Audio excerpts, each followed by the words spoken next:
Monsieur Roux qui animera cette discussion comme il l'a fait hier. Je leur cède immédiatement la parole. Merci encore. Dernier élément, n'oubliez pas d'éteindre votre téléphone pour ne déranger personne durant la discussion. Merci à vous. Bien, merci Hugo. Bonjour à tous. On est particulièrement heureux de vous retrouver ce matin si nombreux pour cette deuxième journée du Festival Journée d'Éloquence, qui est consacrée aujourd'hui au couple de Chimène et Rodrigue, et donc à travers eux, au dilemme cornélien qui oppose l'amour au pouvoir. Pour traiter de ce thème, nous avons deux invités de marque. Tout d'abord, Madame Diane Ducré, vous êtes historienne. Vous avez publié en 2011 un ouvrage qui a eu beaucoup de succès, Les femmes de dictateurs. Également, M. Patrice Duhamel, vous avez publié récemment Jamais sans elle, qui s'intéresse aux femmes des principaux hommes politiques. Vous avez également été directeur général de France Télévisions et directeur général de Radio France. Alors, pour ce qui est des liens entre le pouvoir et l'amour, nous allons devoir interroger successivement de quel amour s'agit-il, l'amour filial, l'amour conjugal, mais également de quel pouvoir on veut parler. Et c'est pourquoi je vais me tourner d'abord vers vous, Diane Ducré. Vous avez fait le choix de vous intéresser aux femmes de dictateurs. Est-ce que l'amour peut exister pour ces personnages-là? Pourquoi vous avez fait le choix de vous intéresser à eux? Qu'est-ce que vous pouvez nous en dire? Merci, bonjour à tous. Oui, c'est vrai que dans tous mes ouvrages, je traite essentiellement de l'amour, surtout de l'amour face au diktat, face à la dictature. Mes personnages sont plus féminins que masculins. On voit dans Femmes de dictateurs ou dans La chair interdite, où je m'intéressais au sexe féminin, au sexe des femmes et la manière dont la liberté d'aimer ou de se donner de la femme a souvent été guidée, orientée et par la politique justement qui s'imposait à elle et lui imposait des dictats de conduite. Donc en effet, je me suis souvent posé la question de savoir si l'amour était démocratique ou pas, et j'ai fait le choix de m'intéresser tout d'abord aux femmes de dictateurs. Alors il faut distinguer, quand on s'intéresse à cela, tout d'abord l'amour de la séduction. Je parlerai tout d'abord brièvement de la séduction, puisque si l'on dit que amour et pouvoir s'opposent bien souvent, en revanche, le pouvoir politique et la séduction vont de pair. Et c'était un peu le constat de départ de Femmes de dictateurs, où on avait jusqu'à présent étudié l'histoire des dictatures uniquement d'un point de vue militaire, idéologique et politique, comme s'il ne s'agissait là que d'hommes en posture vert olive, obnubilés par l'idée de la conquête politique. Or, une de mes premières découvertes qui m'avait donné envie de m'intéresser à ce sujet était de voir qu'Hitler avait reçu plus de lettres de fans féminines que les Beatles, les Stones et Madonna réunis. Quand on voit l'homme en question et que l'on connaît en effet sa personnalité et ses actes, on a du mal à s'imaginer cela. Dès lors, je me suis demandé s'il s'agissait d'une boursouflure liée véritablement à l'appétence de certaines femmes dérangées pour Adolf Hitler ou si c'était propre aux dictateurs. Et j'ai fait la même chose avec Mussolini et avec Staline, avec beaucoup d'autres dictateurs, et j'ai découvert qu'en effet, ce phénomène-là de séduction à l'extrême, proche d'un amour, alors un amour pourtant pour des femmes qui n'avaient jamais rencontré ces hommes-là, un amour pourtant charnel, hein, parfois même, en tout cas qui se couchait sur le papier à défaut de pouvoir se donner libre cours ailleurs. Eh bien, j'ai vu qu'en effet, la séduction faisait partie intégrante du pouvoir dictatorial, en tout cas de la conquête du pouvoir dictatorial, et que un dictateur ne fait reposer son pouvoir que sur ne fait pas reposer son pouvoir uniquement sur la coercition, sur la violence, que c'est en revanche une phase, voire même de défense qui a lieu dès qu'il est au pouvoir et que les opposants commencent à lui échapper, mais qu'il s'agit bien de séduire. Alors pour cela, il y a des stratégies. C'est pour ça que ce n'est pas un amour très démocratique, puisque même dans la séduction, le dictateur est totalitaire, c'est-à-dire qu'il doit plaire totalement aux hommes, mais aussi aux femmes. Il travaille pour cela de manière extrêmement stratégique son image. On pense au portrait réalisé par Hoffmann pour Hitler, on pense au portrait de Staline qui va gommer les défauts de son visage. Ils se font habiller, ils se font coiffer, ils apprennent les bonnes manières, le baise-main, ils apprennent comment savoir s'adresser aux femmes. Et on voit que finalement, la séduction est totalement présente dans la conquête du pouvoir dictatorial, avec un point commun pour tous ces hommes, je l'ai trouvé chez Mussolini, chez Saddam Hussein, chez Adolf Hitler ou Staline, c'est que toutes les femmes qui rencontrent ces hommes parlent de quelque chose, d'une flamme dans leurs yeux, d'un véritable feu, comme un brasier dans leurs yeux, en tout cas l'impression d'avoir, même lorsqu'ils étaient immobiles, un regard qui les suivait sans cesse, qui les dévorait de l'intérieur. Quelque chose d'assez fou, quelque chose de l'ordre de la séduction totale. Ça, c'est pour un petit peu s'intéresser à ce premier aspect-là, qui sera certainement conjoint, je pense, à la séduction qui œuvre dans la conquête politique dans le cadre des démocraties. Pour ce qui est de l'amour, en effet, peut-être justement, je vais vous laisser intervenir sur ce sujet, si vous voulez, puis je continue sur l'amour après, ou alors je continue sur l'amour, puisque j'étais dans cette distinction-là entre séduction et amour dans la conquête du pouvoir, dans en tout cas le totalitaire. Pour l'amour, c'était très étonnant et très dérangeant de se poser la question, un homme tel qu'Adolf Hitler, tel que Saddam Hussein, ou Mussolini ou Staline, est-il capable d'amour? Et ça a été ma question qui a sous-tendu l'écriture de ces deux ouvrages sur les femmes de dictateurs. C'est une question dérangeante. Et en même temps rassurante, lorsque je me la suis posée, on m'a dit « tu vas prendre le risque d'humaniser les monstres, d'humaniser la barbarie, dès lors que tu leur attribues la capacité d'aimer et d'être aimé en retour ».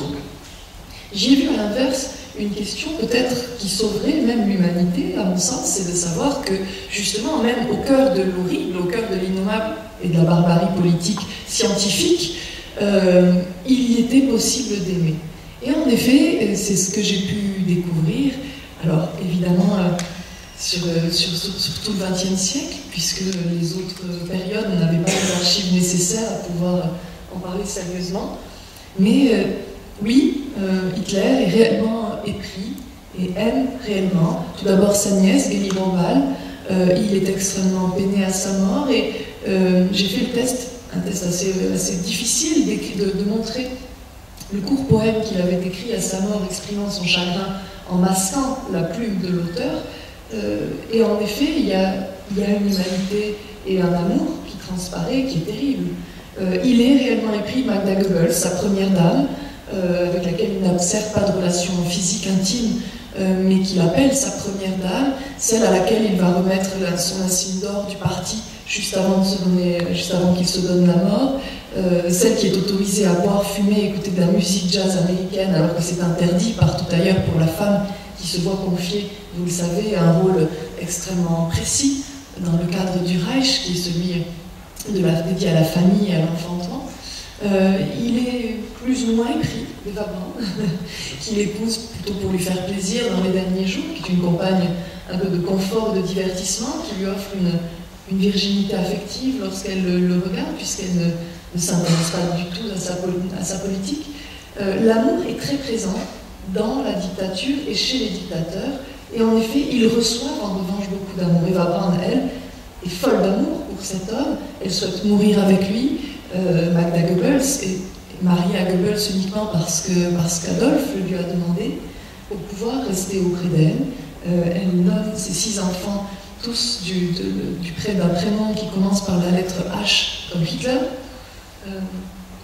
Pour donner ce petit exemple, évidemment chez Mussolini, on retrouve cela un peu à la mode Berlusconi, hein, c'est-à-dire que vous multipliez par 100 exponentiel, et vous avez à peu près le nombre de relations amoureuses de cet homme, alors sexuelles certes, mais de relations amoureuses très profondément. Ce sont des hommes très exposés par leur virilité.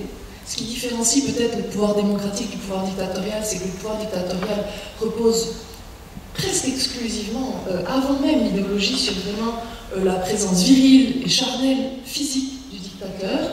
Lorsque l'on veut attaquer un dictateur et le faire chuter, quand on ne peut le faire militairement, on retrouve toujours les mêmes choses, c'est l'accusation de monarchisme, c'est-à-dire de n'avoir qu'un testicule, ayant perdu un os dans une guerre ou une maladie. On retrouve cela chez Hitler, bien sûr, chez Mao Tse-tung, chez Franco, chez Salazar également.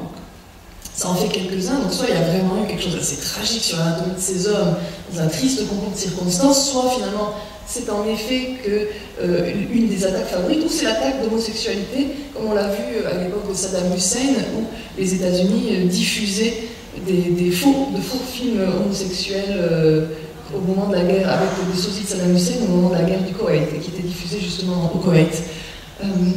Donc on voit que le dictateur est vraiment très présent physiquement, et de manière extrêmement charnelle. Il se donne vraiment physiquement. Mussolini répondait à chacune des lettres de ses femmes. Il faisait en sorte de recevoir certaines. Il donnait même parfois un petit peu plus à beaucoup de celles qu'il trouvait à son goût. Il y a vraiment quelque chose de séduction, on l'a vu, politique et stratégique. Il y a quelque chose de charnel, de l'ordre de la virilité, de la toute-puissance, qui entraîne forcément dès lors un amour qui n'est pas uniquement celui qu'on voit peut-être dans les démocraties, qui est beaucoup plus mesuré, on s'en doute.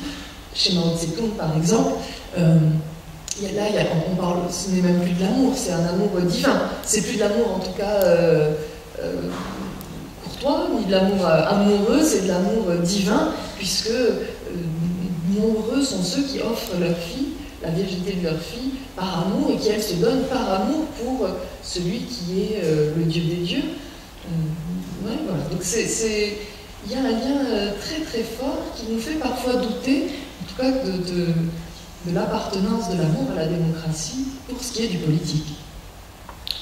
Est-ce que tu as pour cette distinction entre amour et séduction?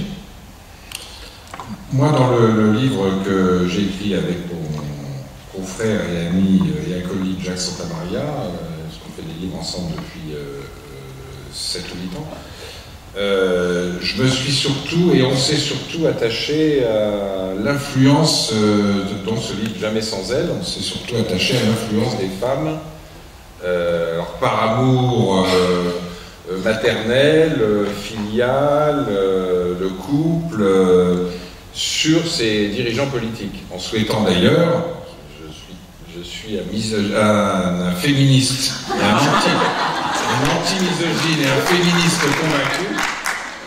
Alors, je pense à ça parce que ce matin je lisais dans le train un livre sur le général de Gaulle où on disait qu'il était un misogyne féministe. Donc, oui, étant un féministe convaincu, on dit dans l'avant-propos de ce livre qu'on aimerait bien un jour pouvoir écrire Jamais sans eux, c'est-à-dire le rôle des conjoints, des pères sur les femmes qui sont devenues présidentes de la République ou Premier ministre. Donc, c'est pas tout à fait le même sujet que celui de Diane, mais il est en même temps assez voisin, puisque que ce soit de l'amour filial ou de l'amour dans un couple ou maternel, puisque ce qui ressort du livre, c'est notamment le rôle des mères de toute une série de grands hommes politiques, on pourra le décliner si vous voulez, sur leur parcours, sur la manière dont ils se sont rapprochés de l'image, de l'exercice et de la conquête du pouvoir. C'est à ça que nous nous sommes attachés en essayant de détruire, non pas de manière artificielle, mais je l'espère argumentée, le mythe de l'absence totale d'influence politique d'un certain nombre de femmes qui, pour nous et pour moi, sont des héroïnes au même titre que l'autre. Le meilleur exemple, c'est Yvonne de Gaulle. Alors Yvonne de Gaulle, elle a l'image d'une bigote qui refusait de recevoir à l'Élysée les hommes qui avaient divorcé, même si c'était remarié après, qui allait à la messe tous les jours, qui restait discrètement dans son coin et qui ne disait rien. Je ne dis pas que c'est exactement l'inverse, parce que sur l'aspect de la bigoterie, elle était extrêmement croyante. Quand le couple de Gaulle habitait à l'Élysée, donc de 59 à 69, pendant un petit peu plus de 10 ans, il y avait à ce moment-là, je viens de ressortir une nouvelle édition d'un livre sur l'histoire de l'Élysée, donc je suis intarissable, donc vaut mieux aller vite, parce que sinon ça va durer toute la journée. Mais il y avait une chapelle au rez-de-chaussée de l'Élysée, donnant sur la cour, et les de Gaulle passaient un week-end sur deux à l'Élysée parce que Charles s'ennuyait à la boisserie, où il était tout seul avec sa femme, la cuisinière, de temps en temps les enfants, mais il préférait être à l'Élysée. Et c'est l'un de ses neveux, qui existe toujours, qui est un père blanc en Afrique, je crois au Sénégal, qui venait dire la messe pour le couple de Gaulle. Donc c'était une croyante, mais bon. C'était une femme, pour ceux qui s'intéressent à De Gaulle, j'allais dire pour ceux qui ont connu la période du général De Gaulle. Même moi, qui suis peut-être le plus âgé ici, je ne l'ai pas connu, enfin personnellement. J'ai connu les présidents à partir de Georges Pompidou. Mais je vais juste donner deux exemples de l'influence qu'elle a jouée auprès de son mari, avant qu'il soit président, et ensuite. Elle a largement contribué, même s'il y réfléchissait depuis le début de la guerre, et même si la France avait énormément de retard là-dessus, parce que pour moi c'est un des scandales du début du XXe siècle, elle a largement contribué au fait qu'en 1944, De Gaulle a décidé de donner le droit de vote aux femmes. Et quand vous imaginez que, donc un an avant, en 1943, les femmes en France n'avaient pas le droit de voter. C'est même un truc, alors qu'on est en 2017, donc il y a 75, 80 ans, c'est absolument, quand on y réfléchit avec un peu de recul, c'est absolument hallucinant. Vous voyez que je ne suis pas misogyne, mais féministe.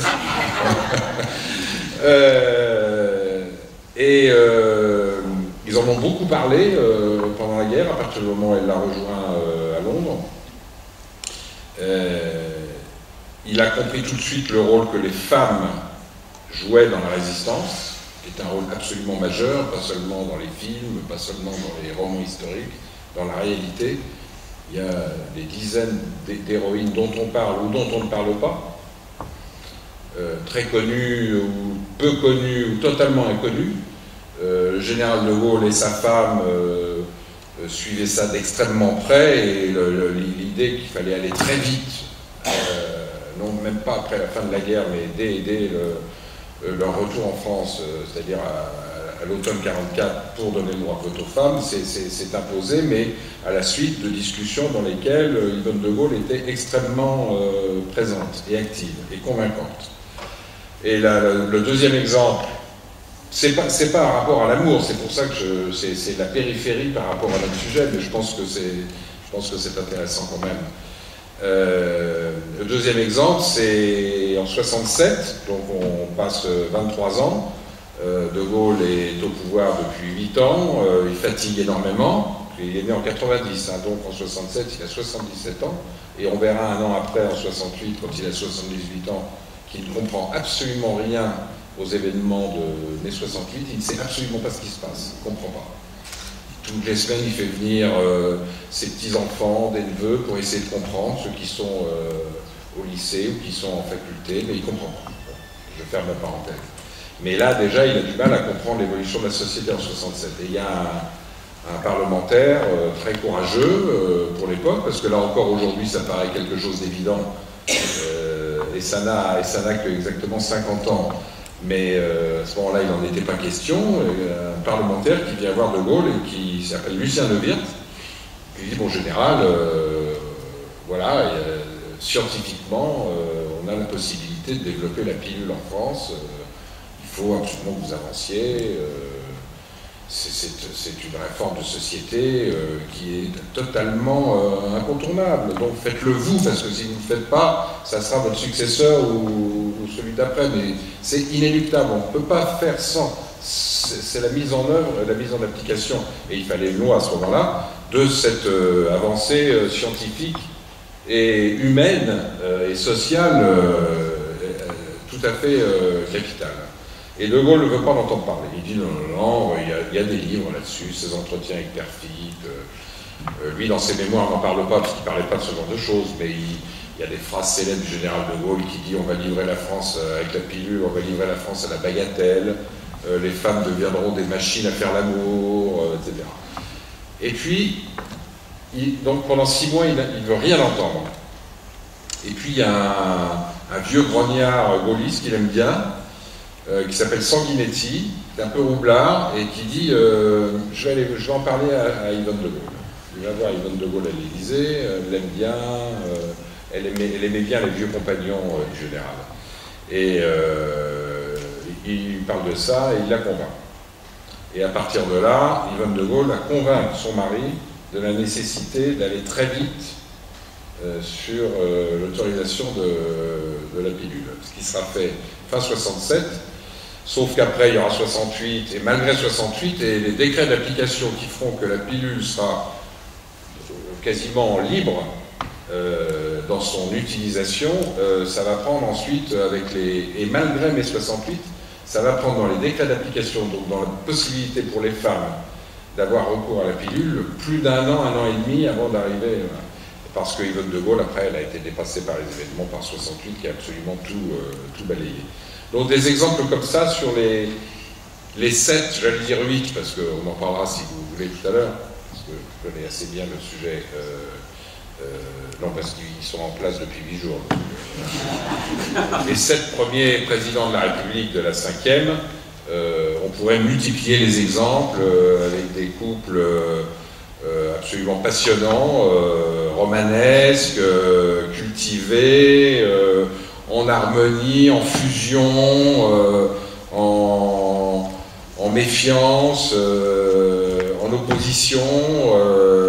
Donc là, le sujet, c'est pas la démocratie et l'amour, le sujet, c'est à un niveau excessivement élevé de l'État sur des décisions essentielles, quel est le rôle qui, d'après moi, est totalement irremplaçable et incontournable. Et le livre que nous avions fait, donc Jamais sans elle, le titre est, je pense, est évocateur et clair, c'est qu'on en parle de temps en temps, mais surtout aujourd'hui avec Closer, Gala, Paris Match, etc. Et ça, c'est même pas l'écume des choses, c'est de la superficialité absolue. La réalité, c'est qu'un certain nombre de femmes, des épouses, des mères, ce qui ressort du livre, les mères, des grands-mères, en ce qui concerne Mitterrand, ou Emmanuel Macron, ou Talleyrand, c'est les grands-mères, ou André Malraux, c'est les grands-mères, c'est pas les mères. Et ou les filles, Claude Chirac, Mazarine Pinjot, quand elle a commencé à grandir à partir de 14, 15, 16 ans, etc., ont exercé sur leur mari, fils, petit-fils, père, oncle, Geneviève Anthonioz de Gaulle, Paris du Général, qui était une femme extraordinaire. Je regrette qu'il n'y ait jamais eu un grand film de cinéma sur elle. C'est un personnage, Yann devrait s'y intéresser, parce que c'est un personnage absolument incroyable, qui a été panthéonisé il y a 2 ans, je crois maintenant, en mai, oui, à peu près 2 ans, en mai de 2015. Voilà. De quelle manière ces femmes, dans une démocratie ouverte, avec des débats publics, et le plus souvent en privé, encore que, parce que par exemple Danielle Mitterrand, elle mettait les choses contre la politique de son mari sur la place publique. Donc elle est assez exceptionnelle et marginale de ce point de vue-là par rapport à celles qui étaient avant elle et celles qui ont suivi, mais quand même. Donc c'est pas une thèse, c'est pas une théorie, c'est une forme de réhabilitation de ces femmes, et pas seulement la First Lady qui s'habille en bleu lavande le jour de l'investiture de son mari, et dont Nicolas Guettière, le couturier vedette de Vuitton, a fait l'ensemble. Voilà. Et c'est pas seulement parce que Brigitte Macron a été une très brillante professeure de français et de littérature, que ses collègues adoraient, que ses élèves adoraient, que les parents des élèves adoraient. C'est pas seulement parce qu'elle a été prof de français et qu'elle s'intéresse à l'éducation qu'il faut qu'elle limite ça à la politique d'éducation. Voilà, il faut avoir une vision moderne de toutes ces femmes qui entourent et qui entoureront les grands dirigeants, en espérant, je le redis une nouvelle fois, qu'un jour ça sera dans l'autre sens, c'est-à-dire le rôle des hommes, mais là aujourd'hui on parle des femmes. C'est cette idée-là que nous avons voulu et que j'ai voulu mettre en avant. J'étais un peu long, pardon, mais... Vous mettez, vous nous mettez l'eau à la bouche avec tous ces exemples. Et vous rappelez à juste titre qu'on parle d'amour. Il n'y a pas que l'amour conjugal, mais effectivement l'amour filial. Romain Gary nous a suffisamment rappelé tous l'importance d'une mère dans un destin. À une époque où on parle beaucoup, vous avez cité Claude Chirac tout à l'heure, mais on parle par exemple aux États-Unis beaucoup du rôle de la fille du président Trump, Ivanka. Est-ce que vous avez, tous deux dans vos domaines de recherche respectifs, trouvé que le pouvoir était une affaire de famille? Et est-ce que vous avez des exemples justement de décisions qui ont été influencées dans ce cadre-là? Ce qui est assez intéressant, c'est qu'en effet, peut-être la femme aux côtés de son mari, en tout cas la femme exerçant une influence politique aux côtés de son mari, c'est assez propre au régime démocratique. Pour ma part, dans les dictatures, c'est un fait assez rare. On le voit, on a eu des véritables couples au pouvoir très fusionnels, avec le cas des époux Ceausescu ou avec le cas des époux Milosevic. Il y a eu le cas également avec la 4e femme de Mao Tse-tung, Yang Qing, qui va être jugée dans le gang des 4 dans les années 80, qui va avoir un rôle capital auprès de son mari, vieillissant. Mais à part ces couples-là, où véritablement la femme va avoir du coup une fonction, va avoir des fonctions ministérielles, gouvernementales très élevées, elles sont plutôt non seulement dans l'ombre, mais sans réelle influence politique. Quelques-unes ont essayé d'influencer leur mari ou leurs amants. Il y a un exemple assez émouvant que j'aime beaucoup, qui est celui de Margherita Sarfatti, qui était la maîtresse de Mussolini. Elle n'est pas que sa maîtresse, elle est celle qui va financer ses premières campagnes et financer ses campagnes politiques pendant 20 ans. Celle qui va être sa plume politique, qui va écrire ses articles pour les journaux, puis ses discours, qui va écrire le discours de la marche sur Rome notamment, qui va conceptualiser l'idée de la marche sur Rome et la prise de pouvoir. Ils sont au théâtre, quelque part près de Trente, au moment où il apprend que les soldats sont en train de marcher sur Rome, et il veut s'échapper en Suisse. Et elle lui dit non, ou périr, ou marcher, et je suis sûre que tu marcheras. Et marche avec moi. Et elle est totalement plus qu'active dans l'arrivée au pouvoir de cet homme, et pourtant, dès lors qu'il est au pouvoir, donc là on voit vraiment comme une sorte de renversement des alliances, contrairement au pouvoir démocratique. Dès lors qu'il est au pouvoir, cette femme n'a plus aucun pouvoir, elle-même. Elle va rencontrer Roosevelt, elle va aux États-Unis, elle le met en garde contre cet Hitler dont il semble se rapprocher dangereusement. Elle lui dit qu'il n'y a là rien de bon pour lui, que l'Italie sera asservie à l'Allemagne et au Reich, qu'ils y perdront beaucoup sur la scène internationale, qu'il vaut mieux s'allier aux États-Unis. Il n'y entend rien, il va même établir et élaborer les lois fascistissimes. Et cette femme, Margherita Sarfatti, est juive. Elle est une noble, aristocratique, mais elle est surtout juive, et elle est donc visée en premier lieu par les lois que l'homme qu'elle a amené au pouvoir vient d'élaborer. Il a des mots terribles sur les juifs et sur l'odeur putride de leurs chairs intimes, qu'il destine à son autre maîtresse, qui elle est italienne, de naissance et de race, c'est ses propres mots. C'est assez glaçant de voir que celles qui ont essayé finissent toutes très mal. Donc elle va s'exiler, elle va réussir à s'échapper. Avant cela, elle va confier des lettres à ses amis en disant si vous me retrouvez morte, ils diront que je me suis suicidée, sachez que ce n'est pas vrai, ils m'auront assassinée. Elle va réussir à gagner l'Amérique latine en abandonnant malheureusement ses enfants qu'elle ne peut amener avec elle.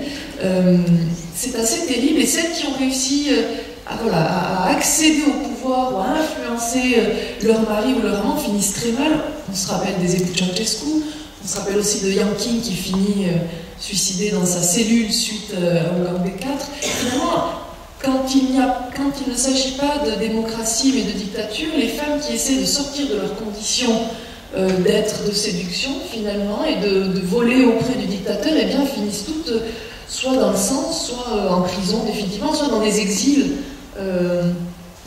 dorés dont on n'entend plus jamais parler. C'est le cas pour Sajida Hussein, c'est le cas pour Leila Trabelsi, la femme de Ben Ali, qu'on a vu récemment, ou pour Madame Moubarak. C'est toujours... Il n'y a pas cette liberté-là d'aimer au pouvoir et d'aimer le pouvoir. Quelque part, l'amour du pouvoir dans le cadre de ces dictatures ressemble un peu à la tragédie. Ce sont des transformateurs en tragédie. Ça devient des destins de tragédie, de tragédienne grecque. D'ailleurs, on parlait avant de commencer la conférence d'Antigone. Nous avions un débat animé, puisque Patrice prétend qu'il s'agit de la plus belle pièce de l'histoire. Je lui disais seulement des réflexions. Dadou, il n'y a pas... C'est Dadou, c'est le Sophocle. Ouais. Dadou. Ça demande quand même réflexion. Oui, oui, mais j'ai modulé après. C'était une des pièces. Ce que j'ai accepté comme argument. Justement, ce qui est très amusant, c'est que tant Elena Ceausescu que Mira Markovic, la femme de Milosevic, se définissent comme des anticodes. Et aimaient énormément ces personnages et s'en recommandent véritablement. Donc on voit qu'il y a vraiment ce parcours-là de tragédienne ou des tragédies héritées de la Grèce antique où finalement on a toujours une femme qui représente l'amour et le cœur libre, et qui va devoir faire un choix, confronter l'homme à un choix qui est celui de son devoir, celui de la famille justement, du pouvoir hérité de la famille, du pouvoir des pères souvent, et de la transmission, face à l'amour qui est représenté par la femme. Et, bon, et comme dans les dictatures, ça se finit souvent très très mal. Juste, il y a un exemple assez singulier dans votre ouvrage sur ce que vous dites, et qui rejoint le mot de tragédie que vous avez employé. Vous parlez des époux Ceausescu, et vous dites qu'il y avait une espèce de concurrence au pouvoir entre eux. C'était un couple au pouvoir, chacun cherchant à avoir le plus d'influence. J'ai passé une heure, pas tête à tête avec eux, sinon je m'en serais jamais remis, mais avec une trentaine de journalistes lors de cette fameuse visite officielle extraordinaire. Vous allez comprendre pourquoi je dis extraordinaire. À l'octobre-novembre 1980, donc on était loin de la révolution roumaine, et ils étaient venus en voyage officiel en France. Ils avaient été installés, c'est une des plus belles histoires autour de l'Élysée dont on parle dans notre livre d'ailleurs. Ils avaient été installés à l'hôtel Marigny, qui depuis Georges Pompidou était un hôtel particulier avec un parc magnifique qui a été rendu célèbre par Kadhafi quelques années plus tard, là, parce qu'il avait planté sa tente là. Et donc ils étaient installés à l'hôtel Marigny, et quand, une heure après leur départ, quand ils ont quitté Paris et qu'ils repartaient sur Bucarest, quand on est allé ranger l'appartement où ils avaient logé à Marigny, c'est pour voir jusqu'où, c'est pas une réaction de dictateur, mais c'est une réaction de folie, et d'ivresse du pouvoir absolument incroyable. Ils étaient partis avec des dizaines d'objets, ils avaient démonté des objets dans les salles de bain, partout, les appliques des cendriers, bien ça bien entendu, parce que ça il paraît que tout le monde le fait, les cendriers. Mais eux, ils étaient partis avec des lampes, des pieds de lampe, ils avaient tout fait démonter, ils avaient tout embarqué. Et donc Giscard, qui était président de la République à ce moment-là, a appelé Buckingham parce que il devait partir en voyage officiel à Londres un mois plus tard. Et Giscard a dit à la reine, attention, il y a les Ceausescu qui arrivent, vous avez intérêt à tout. Et c'est une histoire vraie. Bon, voilà. Juste petite parenthèse anecdotique, mais ça révèle ce qu'est un couple sur les Ceausescu. Donc je les ai vus et je me souviens, ça a duré une demi-heure, 40 minutes. J'avais rencontré des journalistes français et elle lui coupait la parole sans arrêt en disant des choses absolument définitives et lui il regardait en l'air. Oui. On avait l'impression qu'il y avait une espèce de fascination-haine entre les deux. Oui. Et je ne sais pas quel était le plus dictateur des deux. C'est a priori elle, hein, véritablement. C'est possible, oui. Quand on découvre, d'ailleurs, il y a justement l'anecdote de leur mort qui je trouvais qu'elle était assez symbolique sur le fait. En fait, si vous regardez les images du procès de Ceausescu, ils sont dans cette salle vide, il y a une table vide, et donc elle tient toujours une enveloppe un peu marron devant elle, et on avait pensé, j'ai pu parler à la personne qui était au procès et a ouvert cette enveloppe à leur mort, et on pensait toujours que c'était le nom des traîtres, le nom des comptes en Suisse, ou une preuve qu'elle aurait sorti. Et en fait non, c'était tout simplement une dose d'insuline, parce qu'il était diabétique et il était devenu insulino-dépendant. Et c'est elle qui la tenait. Et à certains moments, on voit qu'il essaye de la récupérer, il veut détenir ça, et c'est elle qui tient la dose. Et je trouve que c'est tellement symbolique de leur rapport, où en effet, elle lui coupe la parole, mais comme Mira Markovic, auprès de Milosevic, elle lui dit « Mais sépare-toi de Karadzic, de tous ces nationalistes. » Elle lui dit « Ce sont des merdes, il rentre ivrement avec eux, il est très tenté par le nationalisme. » Elle lui parle très mal, elle met des claques à tout le monde, elle les chasse de sa maison. Elle lui parle très mal, et pourtant il va quand même plonger dans le nationalisme à ce moment-là, mais en effet, il y a une vraie, on va dire, une vraie concurrence narcissique de ces couples-là au pouvoir, et dans un cadre en effet totalement paranoïaque et totalitaire, et alors qui ne se transmet pas forcément aux enfants, pour revenir à votre question. C'est ça peut-être aussi la différence que l'on va trouver, c'est que dans le cadre de la dictature, comme c'est une bonne tragédie, elle balaye tout sur son passage et personne ne lui survit. On pense à Staline, qui envoie son fils d'une union précédente en camp, qui va totalement renier, après l'avoir adulé et adoré Svetlana Staline, sa fille. On pense évidemment à Hitler, qui n'a pas d'enfant. On pense à Benito Rebel, le fils de Mussolini, qui va être enfermé, déclaré fou également, vivre non reconnu par son père. Il n'y a pas véritablement de dynastie de la dictature, puisque les enfants sauf en Corée du Nord. Voilà, sauf absolument dans la dictature communiste, ce qui est formidable pour le communisme, hein, d'ailleurs, de finir en monarchie de droit divin, puisque c'est une monarchie héréditaire, et de droit divin, puisqu'il y a vraiment une mythologie sur une naissance sacrée sur le mont Paektu, un soir où les étoiles ont indiqué, il y a eu vraiment, et c'est un peu comme les rois mages, il y a eu une naissance divine, ils ont repris d'ailleurs à leur compte beaucoup d'éléments religieux que l'on trouve en Occident. Donc en effet, il y a aussi chez les Duvalier, une tendance comme cela. On peut trouver cela également dans certains pays d'Afrique, mais on le trouve assez peu dans les autres dictatures où finalement, sous Saddam notamment, où les fils sont massacrés dans le cadre de la guerre. On a le cas avec Ben Laden, qui envoie d'ailleurs en tant que combattant certains de ses fils dans les camps d'entraînement, dont certains sont tués. Il n'y a pas véritablement, il n'y a pas de survivance, tout simplement. Ce sont des hommes qui s'élèvent et qui explosent, sont des étoiles qui explosent directement par leur violence, par la violence de leur pouvoir, par le côté totalitaire qui finalement finit par devenir un peu comme Chronos dévorant ses enfants. Le meilleur exemple, c'est quand même Magda Goebbels et son époux qui, dans le bunker, tuent leurs 6 enfants. Alors il faut préciser comment. Magda Goebbels attend son époux, Hitler vient mourir, elle met une capsule de cyanure dans la bouche de chacun, elle referme la bouche, elle refait son chignon, elle entame un solitaire ou une réussite, et son mari arrive, ils prennent chacun une arme et ils décident de s'entretuer. Voilà, donc rien ne survit quelque part à la dictature, contrairement peut-être à ce que vous avez pu voir dans le cadre de familles qui travaillent peut-être de couple au pouvoir, avec des familles au pouvoir qui s'établissent, qui leur survivent.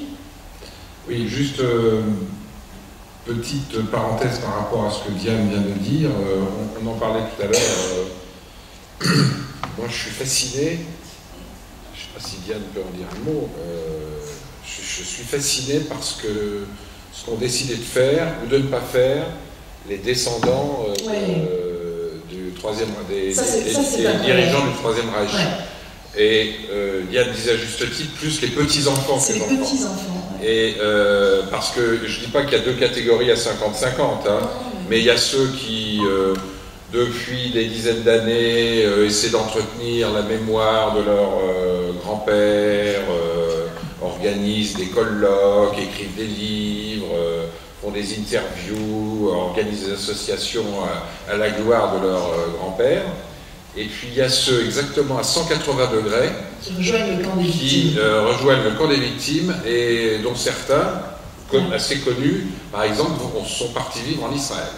Oui. Et ça, c'est quelque chose de... C'est la petite fille de Göring, notamment, et qui est même, si je ne me trompe pas, si je ne confonds pas avec Himmler, non, c'est la petite fille de Göring qui est même kinésithérapeute.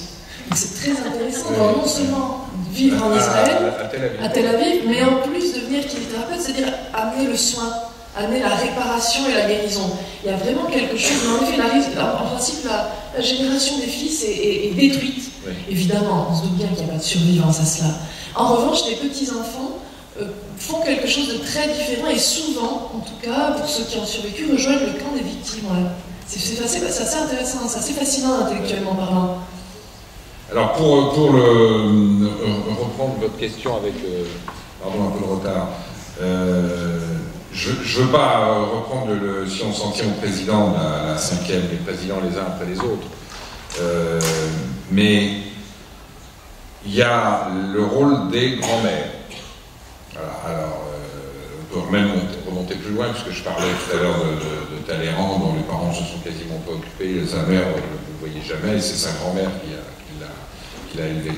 Mais si on s'en tient à la période récente, donc André Malraux, qui a été élevé par sa grand-mère, François Mitterrand, bien entendu, c'était son héroïne, qu'à relire ses livres, qui sont d'ailleurs des livres magnifiques, parce qu'on a quand même eu deux grands écrivains parmi 8 présidents de la République, c'est quand même pas mal, hein, De Gaulle et Mitterrand, qui vraiment avaient une plume tous les deux absolument magnifiques. Et les pages qu'il écrit sur sa grand-mère sont absolument extraordinaires, quoi. C'était boussole, c'était ce qu'il pouvait imaginer de mieux, de synthèse entre ses parents, ses frères et sœurs, la famille, etc. Et il considérait qu'elle lui avait tout appris, intellectuellement, dans la vie sociale. Il allait en vacances chez elle dès qu'il pouvait, dans un lieu-dit à côté de Jarnac, Charente, qui s'appelle Touvent.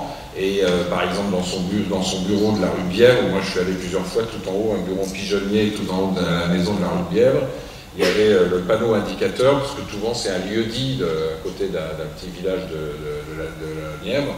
Il y avait le panneau indicateur avec marqué Touvent, c'est tout à fait étonnant. Il y avait des photos de ses grands-parents et de sa grand-mère notamment, tout à fait touchantes.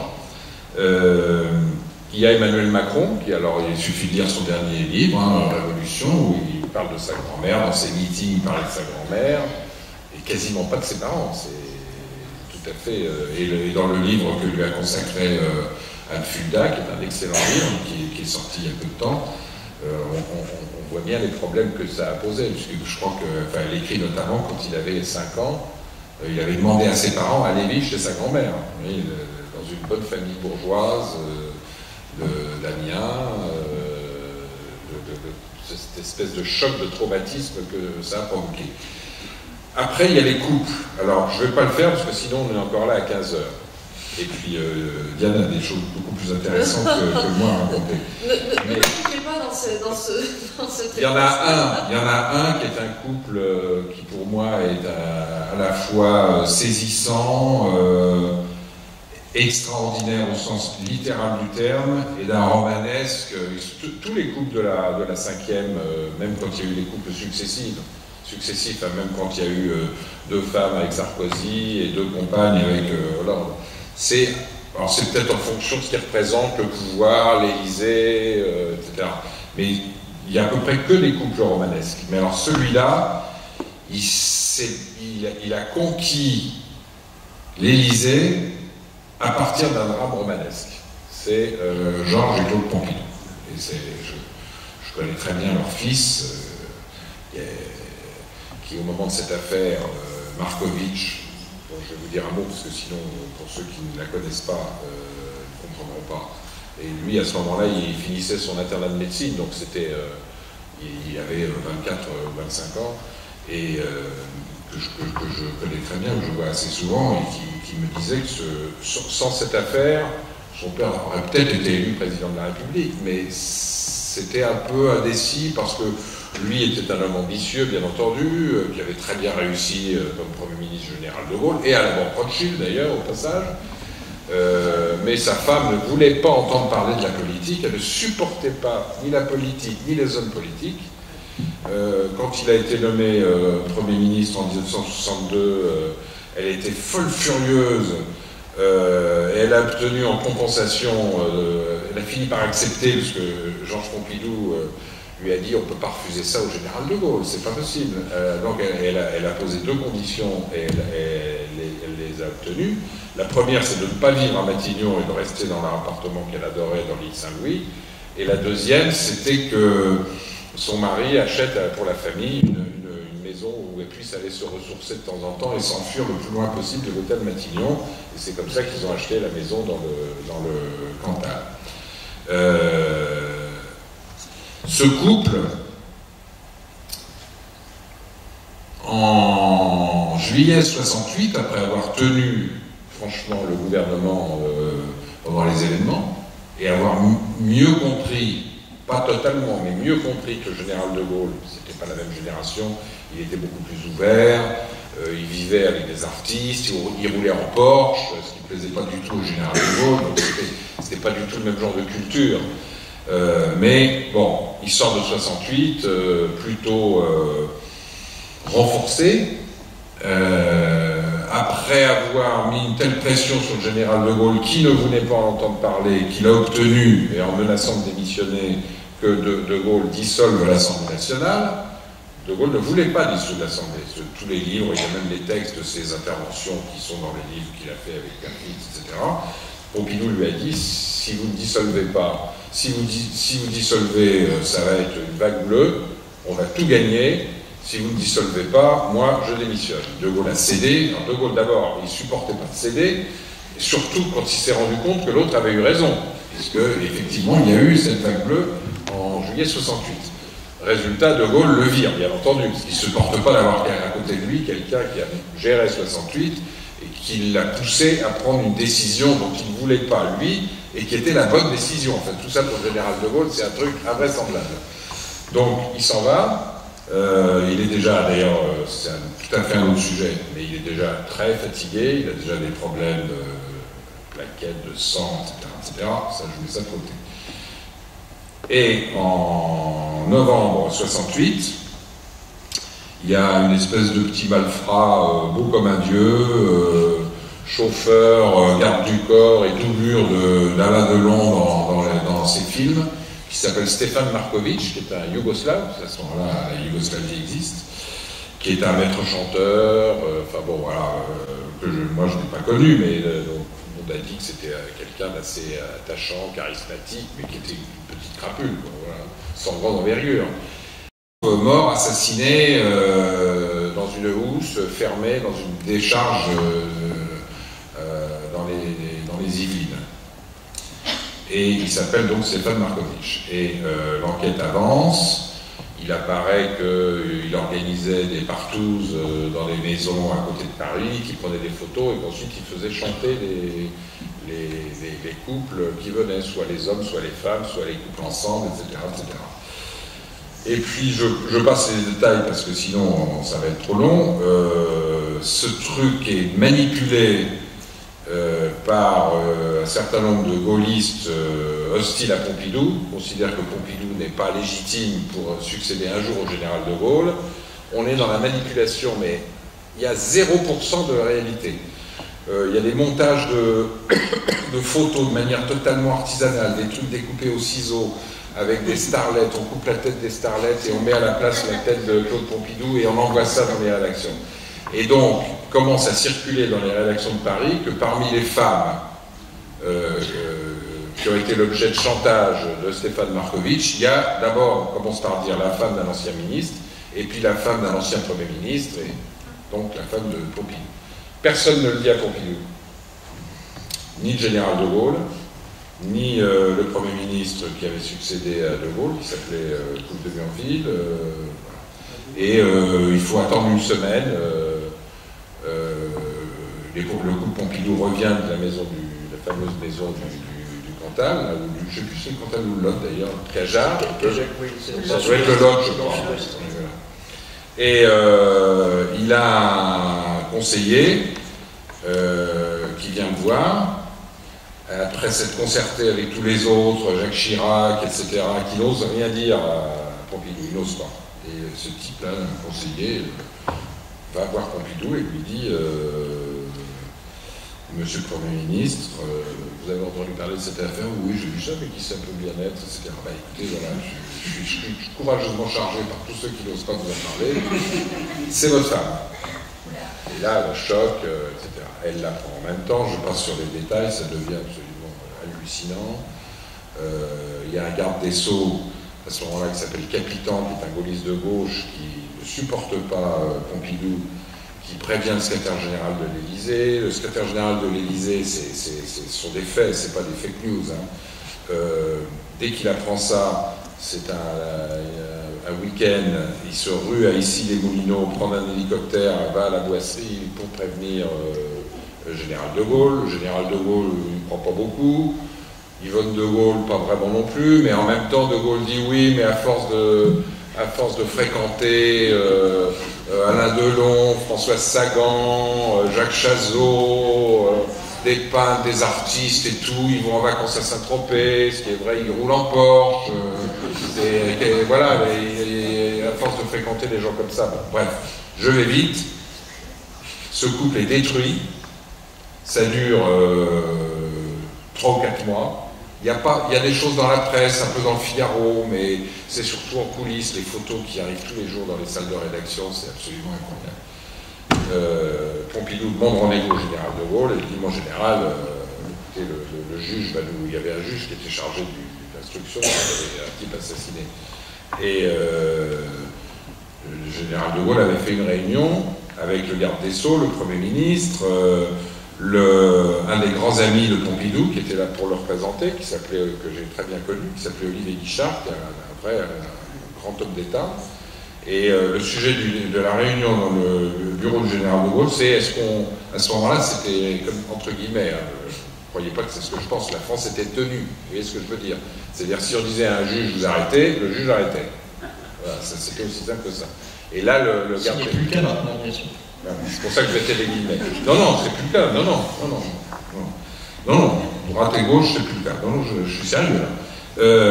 Et donc, le garde des Sceaux dit au général, devant ces 3 témoins, on continue ou on continue pas. Le général de Gaulle dit, on laisse faire la justice. Et il dit au Premier ministre, vous allez prévenir Georges Pompidou. Mais le Premier ministre qui déteste Pompidou et qui n'est pas très courageux, ne va pas prévenir Pompidou. Donc personne ne prévient. Sachant tout ça, Pompidou va voir le général de Gaulle, entrevue glaciale.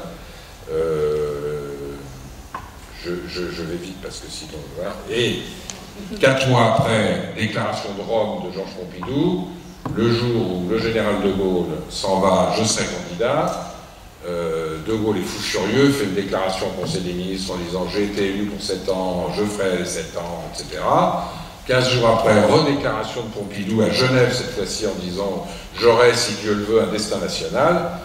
Et voilà. Et dernière chose, sur le romanesque de cette affaire,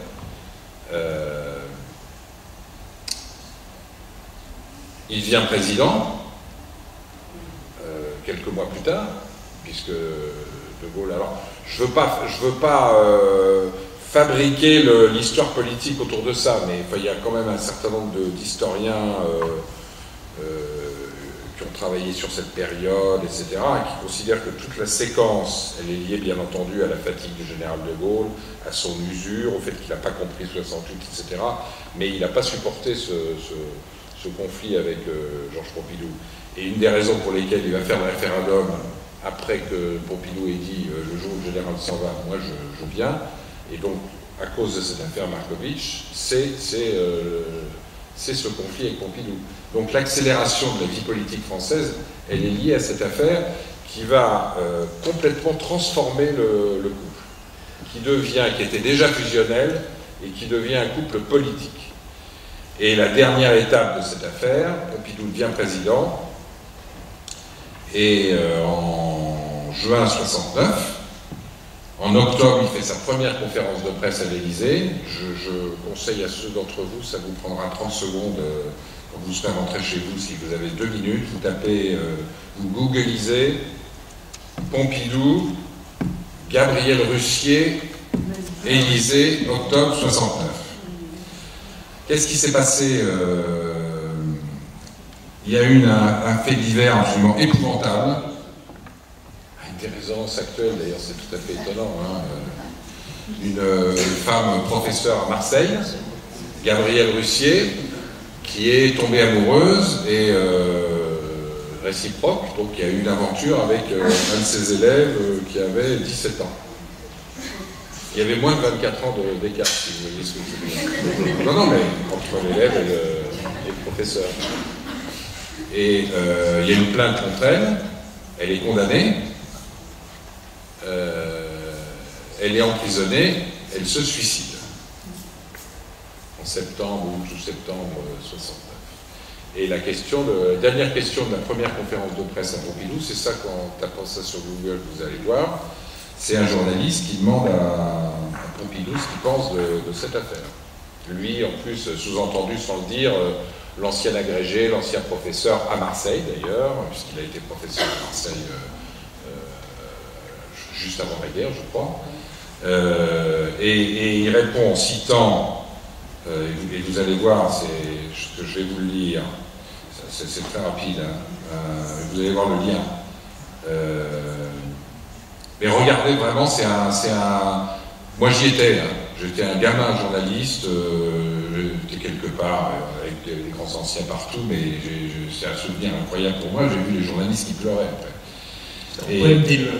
Non, mais d'abord, il faut regarder. Pompidou dit je ne vous dirai pas tout ce que j'ai pensé sur cette affaire. Il s'arrête, il continue, il dit même ce que j'ai fait. Alors, ce qu'il a fait, on l'a su 20 ans après, c'est qu'il avait demandé à l'Éducation nationale de ne pas radier Gabriel Russier en demandant qu'on ne sache pas qu'il avait fait cette intervention. Quand est-ce que j'ai ressenti, comme beaucoup, eh bien, et là il s'arrête, mais regardez, vous allez voir ce document sur votre... c'est quelque chose d'extraordinaire. Donc, quand est-ce que j'ai ressenti comme beaucoup, eh bien, il s'arrête. Comprenne qui voudra, moi mon remords, ce fut la victime raisonnable au regard d'enfants perdus, celle qui ressemble aux morts qui sont morts pour être aimés, c'est de l'Éluard, merci mesdames et messieurs, il se lève et il s'en va. Et un certain nombre de personnes très proches de la famille pensent qu'en ayant choisi ce poème d'Éluard et en l'appliquant à Gabriel Russier, il pensait à ce que sa femme avait vécu pendant l'affaire Markovitch. Parce qu'ils ont été à des moments de détresse, ne pouvant pas sortir sans qu'on regarde sa femme, avec des gens qui sortaient des insanités quand ils la croisaient dans la rue, etc., etc. Ça a été un truc... Et vous imaginez ça aujourd'hui avec les réseaux sociaux, etc. Enfin, c'est incroyable. Pardon, j'ai été extrêmement long, mais après je m'arrête. Mais je voulais montrer comment un couple romanesque est devenu un couple politique qui a conquis le pouvoir, non pas par, je ne veux pas caricaturer, non pas par souci romanesque, mais parce que la vie et la fusion a fait que c'est devenu inéluctable pour eux. Voilà. Pardon, j'ai vraiment été trop long. Et c'est une affaire qui est tellement absolument incroyable que... Mais vraiment, ça fait 3 fois que je vous le dis. Alors, regardez ça, pour ceux qui ne l'ont jamais vu, regardez ça en rentrant chez vous. On le mettra peut-être sur le site du festival. Ah, vous pouvez le mettre, oui. Donc Patrice Duhamel a insisté sur l'histoire effectivement assez incroyable du couple Gondry. Et je voulais vous demander un couple à chacun d'entre vous qui, dans l'histoire, vous avez marqué le couple au pouvoir, que vous considérez comme le plus emblématique. Pour ma part, ce serait plus dans l'histoire antique. Je ne suis toujours pas une grande démocrate, hein, décidément, dans mes choix et dans mes acquaintances intellectuelles. Ce serait César et Cléopâtre, peut-être, ou Cléopâtre et Marc-Antoine, en tout cas un des couples formés par Cléopâtre. Puisqu'on peut réellement parler de couple au pouvoir, chacun des deux régnant sur un territoire. Et quel territoire? On parle de l'Égypte sous Ptolémée et la grande Rome de César. C'est quand même Marc-Antoine, c'est quand même quelque chose d'assez exceptionnel. Et là, on parlait de romanesque. Quel romanesque, évidemment, tant dans leur rencontre que dans l'assassinat de César, que dans leur liaison, dans la répartition des deux empires. César voulant conquérir l'Égypte, puis renonçant, alors on ne sait pas trop si c'est par exemple pour Cléopâtre, ou en tout cas pour d'autres raisons plus pratiques, qui est surtout qu'elle avait menacé d'affamer complètement Rome en les coupant du blé égyptien qui nourrissait l'Italie, tout simplement, en tout cas Rome. Voilà, c'est un couple très très romanesque, sur lequel on ne sait pas encore grand-chose, où là encore on a deux personnages très totalitaires, puisque les récentes découvertes archéologiques laissent à penser qu'elle aurait pu assassiner sa sœur Arsinoé, qui avait tenté de prendre le pouvoir et tenté de renverser en effet Cléopâtre. Visiblement, elle aurait été assassinée par Cléopâtre. Donc on a deux dictateurs s'aimant. Et ce qui va finalement être, je pense, a priori un cas assez unique dans l'histoire des hommes. Ouais. Donc c'est pour moi le couple mythique du pouvoir qui incarne le pouvoir total, l'amour romanesque, l'amour du pouvoir, et le pouvoir donnant lieu totalement à l'amour avec cette frasque et cette fresque énorme. Alors, est-ce que vous pouvez préciser la question exactement dans le couple? De quels critères pour choisir un couple dans l'histoire qui vous a marqué, un couple au pouvoir? Il y a la flexible sur les critères. Alors, Dans le romanesque, j'ai eu la chance de les croiser, circonstances, Kennedy et sa femme.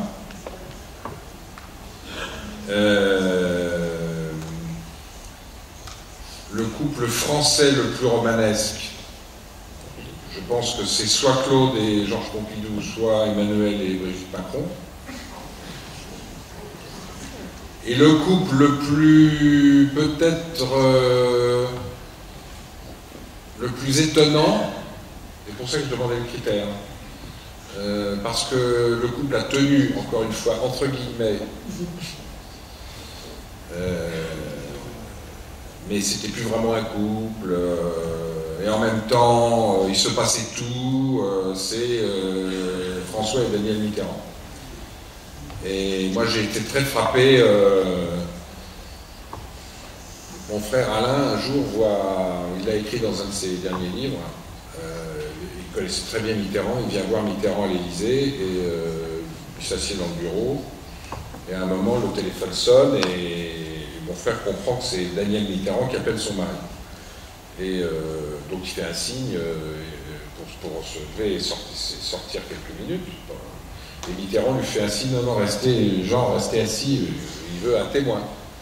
Et il passe un salon mémorable à sa femme, qui était avec Kouchner chez les Kurdes, en train de faire du militantisme pro-kurde, ce qui n'est pas condamnable en soi. Simplement, il y a eu une manifestation de Turcs devant l'Élysée, c'était un bordel diplomatique absolument incroyable, parce qu'elle était là-bas, elle était allée là-bas sans prévenir personne, et il lui passe un savon incroyable au téléphone devant mon frère, visiblement pour que ça se sache. Bon, voilà.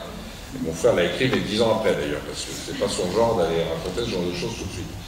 Et ils ne vivaient plus ensemble, là, lui il avait sa vie avec Anne Pajot, une Nazarine.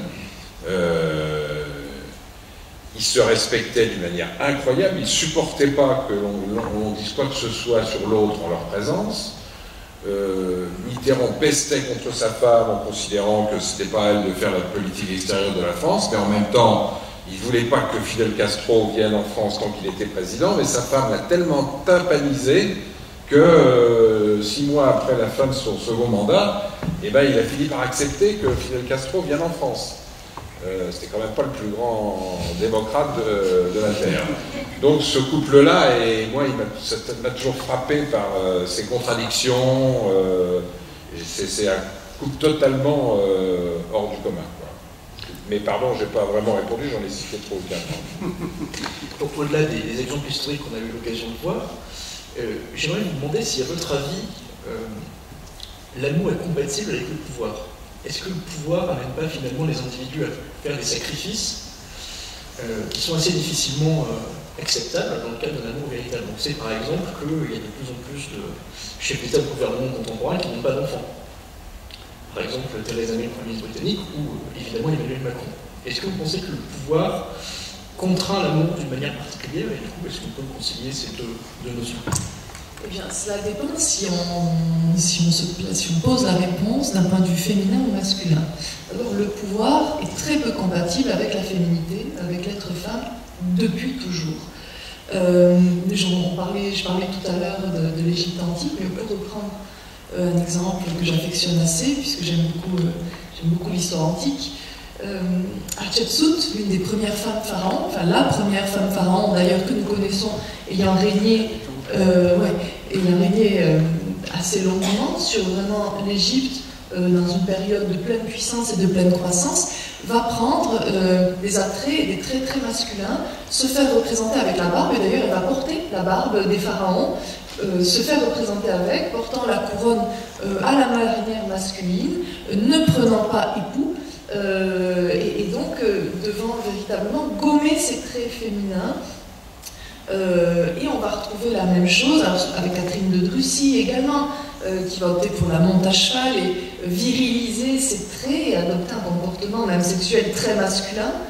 Et on le voit finalement encore jusqu'à aujourd'hui avec les femmes de pouvoir, notamment des années 80, je pense à Margaret Thatcher, ou avec Angela Merkel aujourd'hui. Voire si on regarde plus récemment la transformation physique de Hillary Clinton lors de la dernière élection, lorsqu'il y a une campagne présidentielle ou une action au pouvoir, les cheveux se raccourcissent, les costumes s'élargissent un peu, il faut basculer dès lors, soit dans les années 80-90, c'était l'executive woman, vraiment le tailleur, femme à poigne, qui gomme ses traits de féminité, ou aujourd'hui plus vers la mère, en tout cas gommer tous les aspects de séduction et de sexualisation. Là où au contraire chez les hommes, on va avoir tendance à vouloir les exacerber, on va relooker les candidats, leur faire un petit régicolore pour François Hollande ou l'autre. En revanche, chez la femme... Je limer les dents, oui. Oui. Chez la femme, c'est impossible. Il faut au contraire gommer tous les aspects de sa sexualité, de sa sexualisation et donc de séduction. C'est un des premiers problèmes qui fait qu'en effet, la réponse de la compatibilité du pouvoir à l'amour change si on est un homme ou une femme. Donc dès lors, ces femmes-là sont interdites de toute marque de sensiblerie, de sensibilité et de référence à l'amour. Si vous regarderez bien chez toutes celles-là, il n'y en a aucune. Là où, au contraire, chez un homme, c'est plutôt bien vu. Et aujourd'hui, Emmanuel Macron doit une grande partie de sa sympathie, et une partie certaine de son électorat aujourd'hui aussi, justement, au contraire, dans le fait d'avoir été capable de montrer une détermination vis-à-vis de l'amour qu'il a porté. D'autres chefs d'État vont verser une larme ou vont se montrer extrêmement sensibles. Donc c'est au contraire plutôt bien vu d'être un être d'amour, vis-à-vis de son prochain, vis-à-vis des siens, vis-à-vis d'une femme, vis-à-vis de ses enfants, de sa famille, là où pour une femme arrivant au pouvoir, c'est interdit car sinon elle est trop sensible, c'est une femme. Donc il y a forcément une catégorisation très négative d'une femme dans l'amour. C'est toujours très ancien. On revient à la tragédie grecque, on revient aussi à cette grande théorie de l'hystérie qui balayait le 19e siècle, où la femme est cet animal, girouette qui se rouille lorsqu'elle vieillit, nous dit Voltaire, mais en tout cas dont l'amour à laquelle l'amour fait perdre toute la raison et la livre totalement à la folie des sens, à des états changeants, à des états émotionnels totalement instables, qui la rendent impropre à des fonctions de représentation, des fonctions de gouvernance. Et à l'inverse, chez l'homme, c'est très différent. Donc en effet, l'amour est compatible avec le pouvoir pour les femmes, pas véritablement, en tout cas pas encore. Et pour les hommes, ça dépend quel pouvoir, en revanche. Pour le pouvoir dictatorial, on voit que finalement, on acquiert quand même, je sais pas, on verra si c'est similaire dans le pouvoir démocratique, mais on acquiert tout pouvoir sur les autres qu'en perdant quand même un certain pouvoir sur soi-même. Et on voit que tous ces hommes-là finissent finalement assez esclaves, soit de leur sens, pour Fidel Castro, ou pour Mussolini, ou pour Mao Tse-tung, soit pour Kim Jong-il également, à l'époque, ou Kim Il-sung plutôt même, soit finalement... oui, dans une sorte de folie, de repli sur soi, et l'amour lié au pouvoir sont deux choses tellement fortes qui flirtent avec la perte de contrôle de soi, finalement, qui entraient beaucoup à la subjugation, tous deux, la subjugation du pouvoir et la subjugation de l'amour, qu'on est dans une perte de contrôle, donc ils ont tendance tous deux à amener finalement, je trouve, une fois au pouvoir, vers une sorte de perte de contrôle de soi et de déraison, de folie parfois même. Je répondrai très vite en prenant quelques exemples parce que c'est compatible, mais il y a des moments où un certain nombre d'hommes ne vont pas au bout de ce qu'ils voulaient faire par amour et pour des raisons politiques ou d'ambition politique. Il y a deux exemples qui sont connus, ça a été écrit dans leur biographie, etc. Non, mais moi je suis plutôt spécialisé sur la 5e République. Mais je veux bien parler de Napoléon. Oui, Napoléon, Joséphine. Oui, bien sûr. Oui, enfin elle le trompait quand même autant que lui. Donc, c'est conservateur. Et puis sa mère qui jouait un rôle absolument majeur sur une influence majeure sur son fils, ne supportait pas Joséphine. Et le fait qu'elle ne puisse pas lui donner d'enfant, sa mère, c'est de lui dire tu peux pas continuer comme ça. Laetitia, elle était absolument terrible. Bon, je raconterai quelque chose sur les deux tout à l'heure parce que j'adore cette histoire. Laetitia et son fils. Non, mais c'est Chirac qui avait une grande histoire d'amour, qui avait envie de divorcer, et dont les conseillers, Marie-France Garot, Pierre Juillet, etc., qui On dit, si tu veux devenir un jour président de la République, donc ton histoire s'arrête et tu rentres dans le rang. Voilà ce qu'il a fait. C'est François Mitterrand qui n'a jamais voulu divorcer, mais ça ne lui a jamais posé de problème en même temps, parce qu'il a géré ça à la Mitterrand d'une manière extraordinairement souple, florentine, etc. Voilà. Non, l'histoire Laetitia et de sa mère, sur le sujet, mais j'adore, c'est pour montrer que dans l'influence, il y a aussi du rapport de force. C'était le fils préféré, comme souvent les De Gaulle, le fils préféré, Mitterrand, le fils préféré, le petit-fils préféré, etc. Napoléon était le fils préféré. Et il dit à sa mère, quelques semaines avant le couronnement, écoute, voilà, ça va se passer le 2 décembre, j'espère que tu seras là, etc. C'est ridicule, pourquoi devenir empereur, t'as tout le pouvoir, tu fais ce que tu veux. Et il dit, elle tient, la mère corse qui ne veut pas lâcher, elle dit, je n'irai pas, je ne suis pas d'accord, je n'irai pas au couronnement. Et elle ne vient pas au couronnement. Et Napoléon commande pour le couronnement le tableau que je crois au Louvre de David, avec 180 personnages, quelque chose comme ça, qui étaient là, que David est dans une tribune et il décide, et puis quelques mois plus tard, le tableau arrivera. Et le lendemain du couronnement, Napoléon fait venir David et lui dit, avec 180 personnages, pour rajouter ma mère. Et donc sur le tableau de David, que vous pouvez voir au Louvre, il y a Laetitia qui n'y était pas. Il y a bien un rapport force. J'adore cette histoire parce que c'est absolument formidable. C'était pas vraiment la réponse à votre question, disait le général de Gaulle. C'est-à-dire que je fais les questions, vous faites les réponses. Avant de passer justement aux questions du public, j'ai mis une dernière interrogation. Est-ce qu'à votre avis, il pourrait exister un pouvoir sans amour, un pouvoir solitaire? Est-ce qu'on a des exemples dans l'histoire? Est-ce que par exemple aujourd'hui un président célibataire, ce serait quelque chose qu'on pourrait envisager?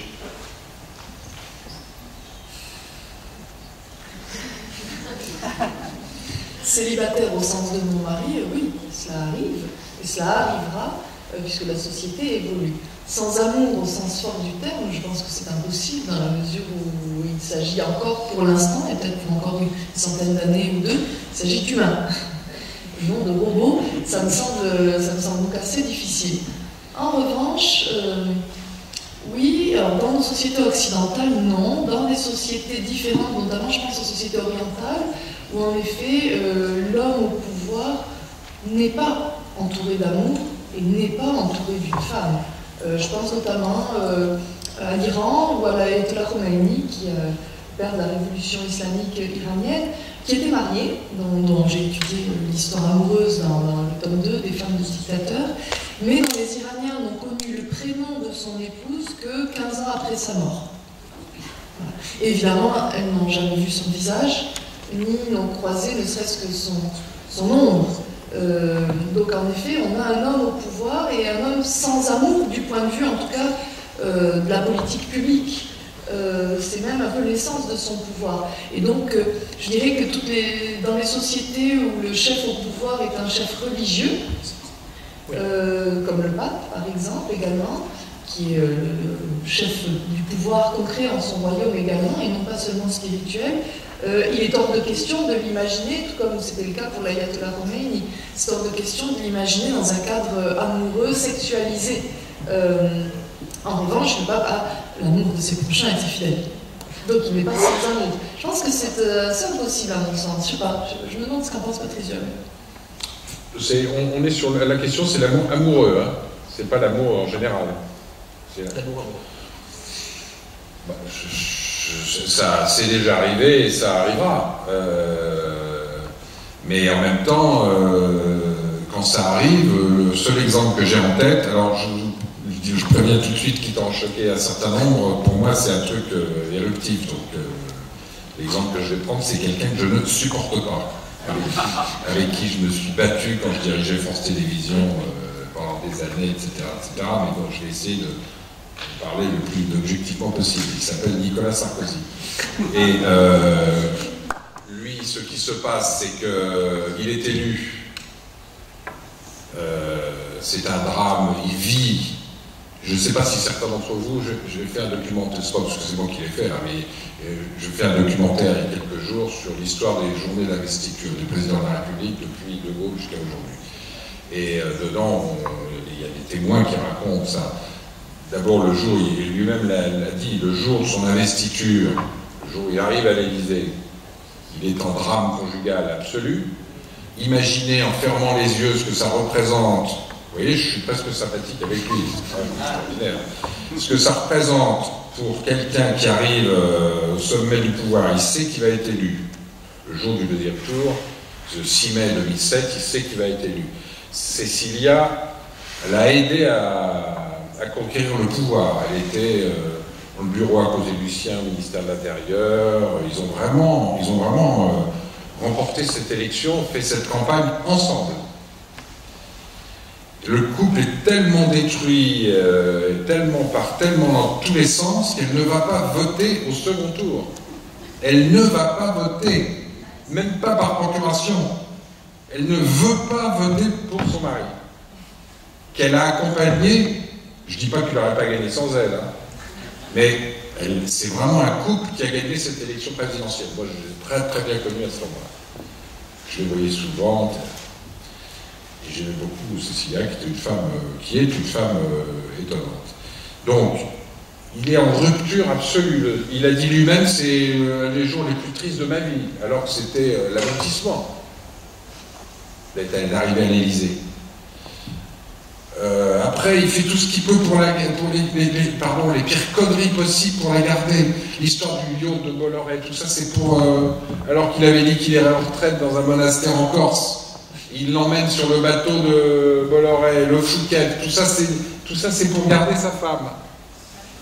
L'histoire elle dit au début, je vais être utile, etc.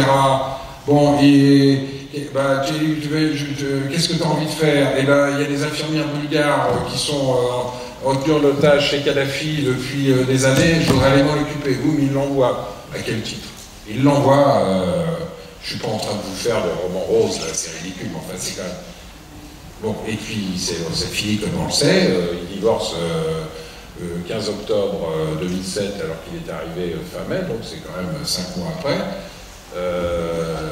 Il n'est plus lui-même, quoi, voilà, c'est un type qui souffre, qui au début de son mandat, a fait à peu près n'importe quoi, parce qu'il sentait que son couple était en train... Donc, je réponds indirectement à votre question, mais... La réalité, c'est ça. Et ensuite, c'était complètement différent avec Carla Bruni, qui n'était pas du tout la même personnalité. Cécilia, elle adorait la politique, elle connaissait très bien la politique. Carla Bruni, ça ne l'intéressait pas beaucoup. Merci beaucoup. Je crois qu'il est l'heure de passer aux questions du public. Il y a un micro qui veut se balader par là et par là. Qui veut poser la première question ?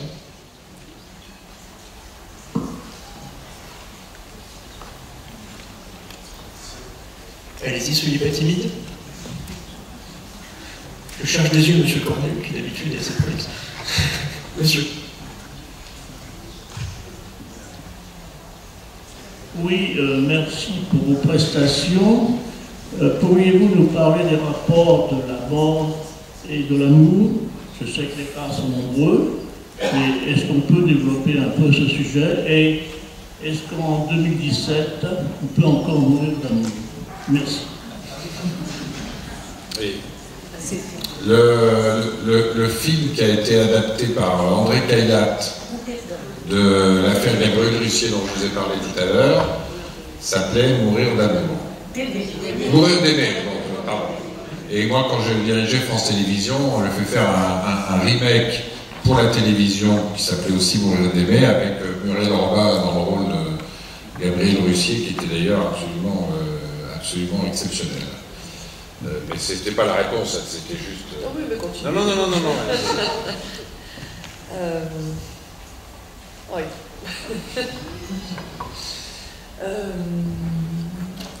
C'est très vaste comme question. On a combien de temps devant nous? C'est une question très délicate. Oui, évidemment qu'on veut toujours mourir d'amour.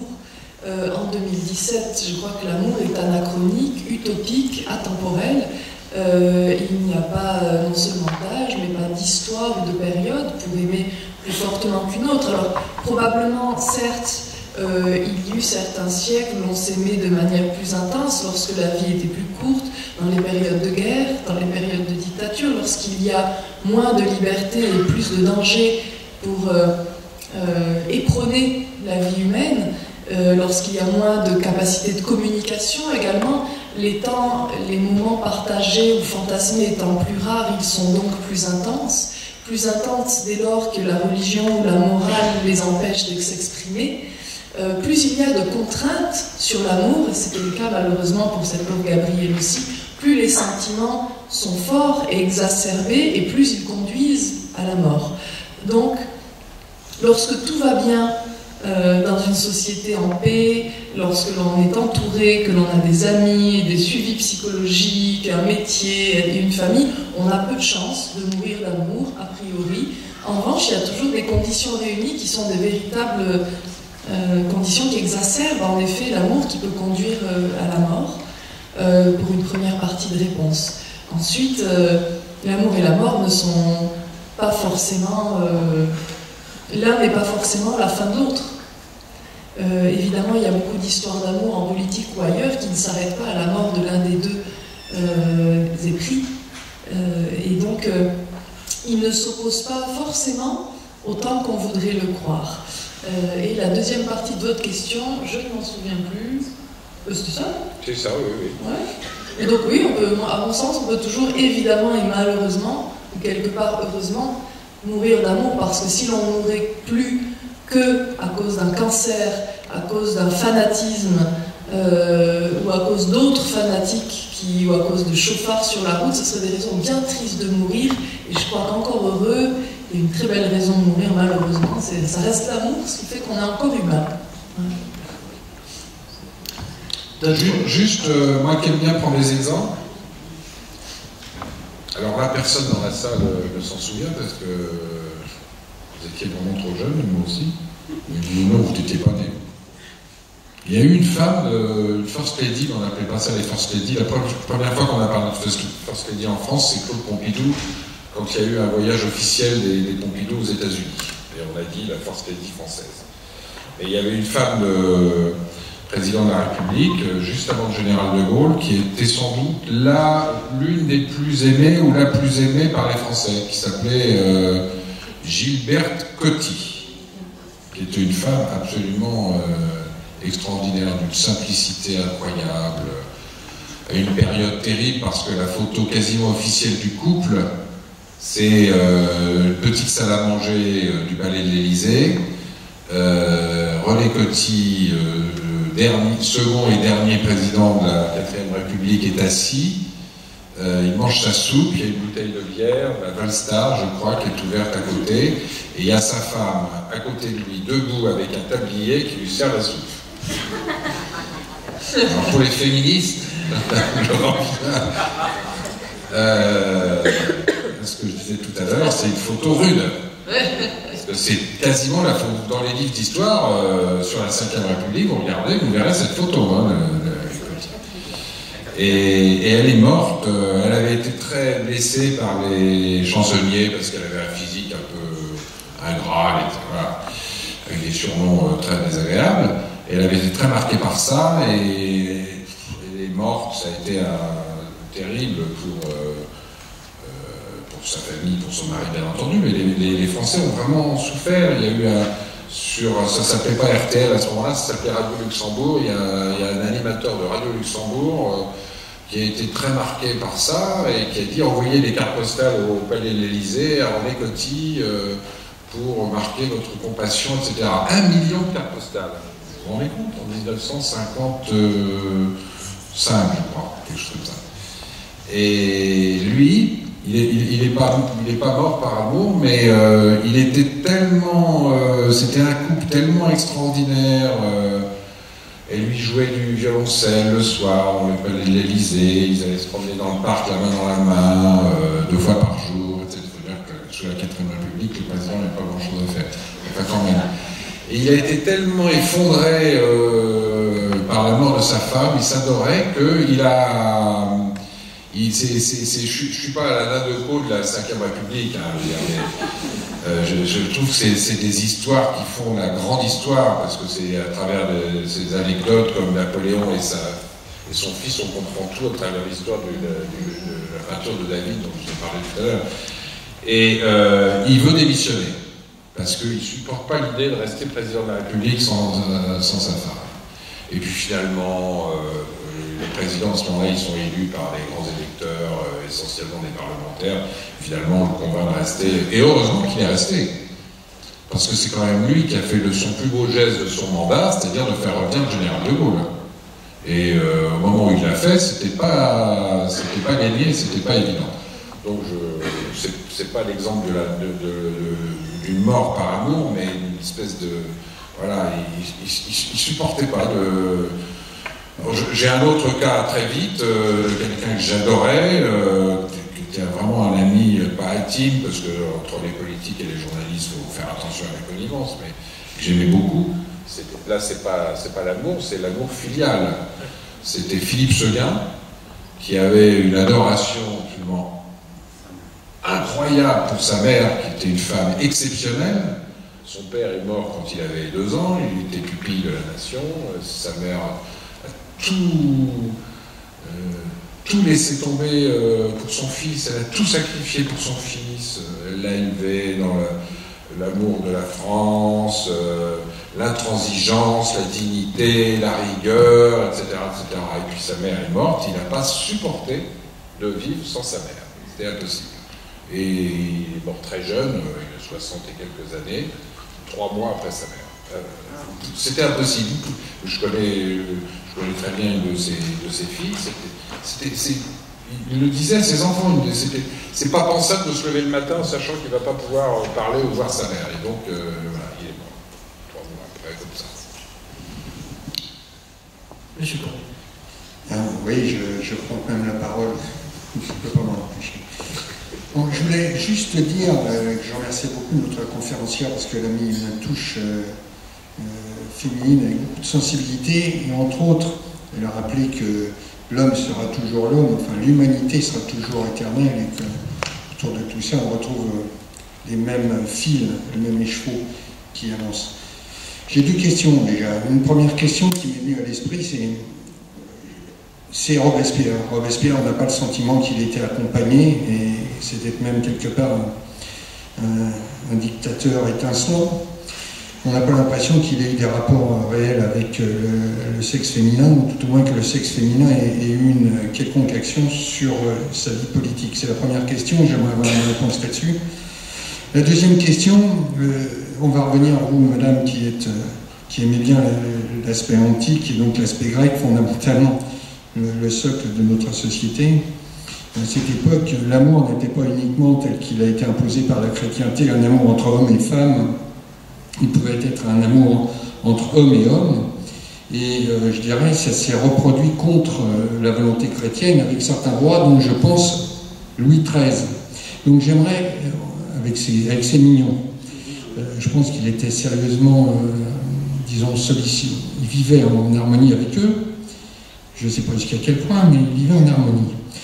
J'aimerais savoir si on a des exemples contemporains d'amour qui ne sont pas l'amour traditionnel tel qu'on le présente dans l'audiovisuel, à savoir forcément la femme douce et généreuse et qui accompagne son époux, ou si on a des exemples d'hommes qui seraient guidés par un amour du même sexe. Je vous remercie. Pourquoi, pardon, je vais essayer de bien répondre, mais pourquoi dans l'audiovisuel? Oui, parce que l'audiovisuel, vous avez tendance à faire à suivre le fil de la bien-pensance, on va dire. Je l'imagine comme ça, en tout cas. Non, mais c'est votre opinion, vous avez tout à fait le droit de l'exprimer, mais je ne suis pas du tout d'accord, mais bon, c'est pas le sujet. Donc j'ai réussi à vous faire intervenir. Je vous remercie. beaucoup de choses là encore. Beaucoup de choses dans cette question. La première, eh bien, je ne connais pas la vie intime de Robespierre et son rapport aux femmes. J'ai bien eu assez à faire avec déjà arriver à déterminer son rôle politique et sa responsabilité. Là encore, on parle de démocratie. Finalement, quand même, un parangon de la Révolution, et il n'est pas forcément un grand démocrate. C'est quand même assez trouble. Donc son rapport aux femmes, je ne le connais pas. Je ne sais pas si Patrice est plus avancé que moi là-dessus, donc ça, c'est plié. On sait qu'il n'y avait pas de femmes quasiment dans sa vie, quoi. Voilà. Il n'y a pas de femme a priori attitrée, et en effet, moi je ne lui connais pas de grandes histoires, mais je n'ai pas cherché néanmoins, donc je ne suis pas exhaustive sur cette réponse. Je pense qu'il aurait eu en effet à gagner peut-être de s'entourer de personnes féminines, de compagnies féminines, ça ne lui aurait pas fait de mal. En revanche, pour l'autre question, je suis très embêtée de vous répondre, parce que je ne suis pas sûre d'avoir très bien saisi. Oui, il y a, alors c'est vrai qu'on a parlé aujourd'hui de couples hétérosexuels, parce que c'est ceux qui ont été forcément les plus exposés dans l'histoire, c'est eux qui ont été, dans la majeure partie de notre histoire en Occident, au pouvoir et ont constitué la norme sociale. Donc, par définition, nous avons plus d'exemples à traiter de couples hétérosexuels. Néanmoins, alors c'est vrai que l'homosexualité, on l'a vu, a un rôle même philosophique important en Grèce antique, sous la Rome antique, et ce courant va un peu continuer, quoique totalement chuter. Alors, après la chrétienté, voire même Moyen-Âge, va renaître un peu à la Renaissance. La mode des millions repart finalement à la Renaissance, en Italie surtout, puis en France aussi, chez nous. Elle a beaucoup moins de pouvoir, en effet, que pendant la période de la Grèce antique, puisqu'entre-temps, il y a eu en effet le mariage chrétien, qui établit vraiment vis-à-vis de Dieu l'union d'un homme et d'une femme. Donc forcément, c'est a moins de pouvoir artistique, philosophique et au sein de la police de la cité qu'en Grèce antique. Mais ça va être assez présent quand même. Vous citiez Louis XIII, moi je voudrais parler aussi de Louis XV. Ça va être assez présent, l'homosexualité reste assez présente quand même à la cour de France. Je pense à Monsieur également, un personnage très haut en couleur, dont s'il n'est pas catégorisé dans la norme, qui ne fait pas honte par sa sexualité, dont après tous les frasques et les mœurs sont très connus à la cour. Louis XV, évidemment, s'entourait de mignons plus jeunes, et puis finalement, c'est vrai que quand même, le pouvoir ne rend pas libre d'aimer qui l'on veut. Disons que le pouvoir donne une grande capacité de séduction.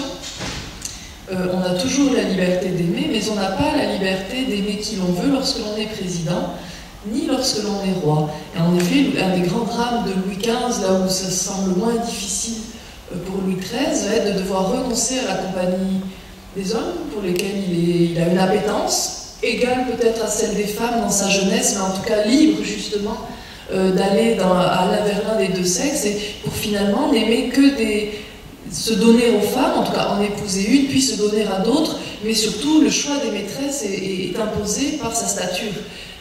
Lorsqu'on en est roi, on se doit d'avoir beaucoup de maîtresses, et des maîtresses très enviables et très désirées. Il en va de la virilité, donc de sa stature, comme chez le dictateur, ou comme paradoxalement chez certains présidents. Lorsque l'on est au pouvoir, en effet, on n'est pas libre d'aimer qui l'on veut, et en effet, on n'est pas libre de choisir le sexe que l'on veut, ni une femme qui ne serait pas en corrélation. C'était le cas pour certains rois anglais, qui ont dû renoncer, même pour certains, à leur trône. Voilà, je pense à Wallis, évidemment. Donc, ce n'est pas tant, finalement, le pouvoir qui empêche d'aimer une personne du même sexe que le pouvoir qui empêche d'aimer une personne qui n'est pas en adéquation avec ce que l'on attend de vous et ce que l'on attend de l'image que vous allez donner en tant que représentant d'une idéologie, d'une armée ou d'une religion. D'autres questions? Oui. Il y a madame. Il y a d'abord madame, ensuite donc l'amour et le pouvoir, c'est une question, je ne sais pas si c'est vraiment dans le cadre de... Où va l'amour, par extension peut-être, où va l'humanité, dans la mesure où, pour moi, le pouvoir, c'est aussi un rapport de force. Est-ce qu'avec si on est à une époque charnière, avec les nouveaux médias, la guerre par procuration, les jeux vidéo, est-ce qu'en fait ce rapport de force peut aller s'atténuant? Où va l'amour? Où va l'humanité? se perd, tout se transforme. C'est-à-dire que... Mais c'est assez vrai, je pense que... il y a certains progrès, évidemment, dans l'humanité, dont la liberté d'aimer qui l'on veut, et très très récemment une personne du même sexe au grand jour, constitue un des progrès. Néanmoins, je pense qu'il y a dans l'humanité une constante. Je doute qu'il y ait des époques meilleures que d'autres. Je pense que les hommes ne sont ni meilleurs ni plus mauvais aujourd'hui qu'il y a 1000 ans, 2000 ou qu'il y a 500 ou 100 ans. À mon sens, il y a la même capacité d'amour dans le monde, entre les êtres humains, et aussi les mêmes rapports de pouvoir. Évidemment, quand je commençais en disant qu'à mon sens l'amour est difficilement démocratique, c'est vrai, l'amour fait partie aussi d'un jeu de pouvoir. La subjugation de la séduction en fait partie, mais même à l'intérieur de l'amour, qu'il soit amoureux ou filial, qu'il soit ascendant ou descendant, il y a toujours un jeu de pouvoir. Il y a de l'obéissance, il y a du respect, mais il y a aussi un jeu de pouvoir, il y a de la possession, il y a de la jalousie, il y a toute une kyrielle de sentiments humains qui font et qui jalonnent aussi le pouvoir politique. Il y a aussi de la jalousie, il y a aussi de l'ego, du narcissisme, la perception de soi, l'envie d'être aimé dans la conquête du pouvoir. De la même manière que l'amour n'est pas gratuit. On attend forcément quelque chose de l'autre. Et ceux qui ont bien, jusqu'à très récemment, voulu théoriser la maternité comme un amour pur et désintéressé dans l'unique don de soi, évidemment que là aussi il y a de l'intérêt, on y met toute son âme, on y met toute sa chair d'ailleurs. Donc forcément que l'on veut être aimé, on attend évidemment quelque chose. Même si aujourd'hui les magazines de psychologie nous culpabilisent, nous disent qu'il ne faut rien attendre de son enfant, qu'il faut donner et éduquer les êtres à la liberté. Oui d'accord, c'est très joli, c'est très philosophique, je veux bien écrire un essai de 300 pages dessus, avec plaisir, mais c'est très peu humain en revanche. Et à la fois dans toutes les formes d'amour, il y aura toujours du pouvoir.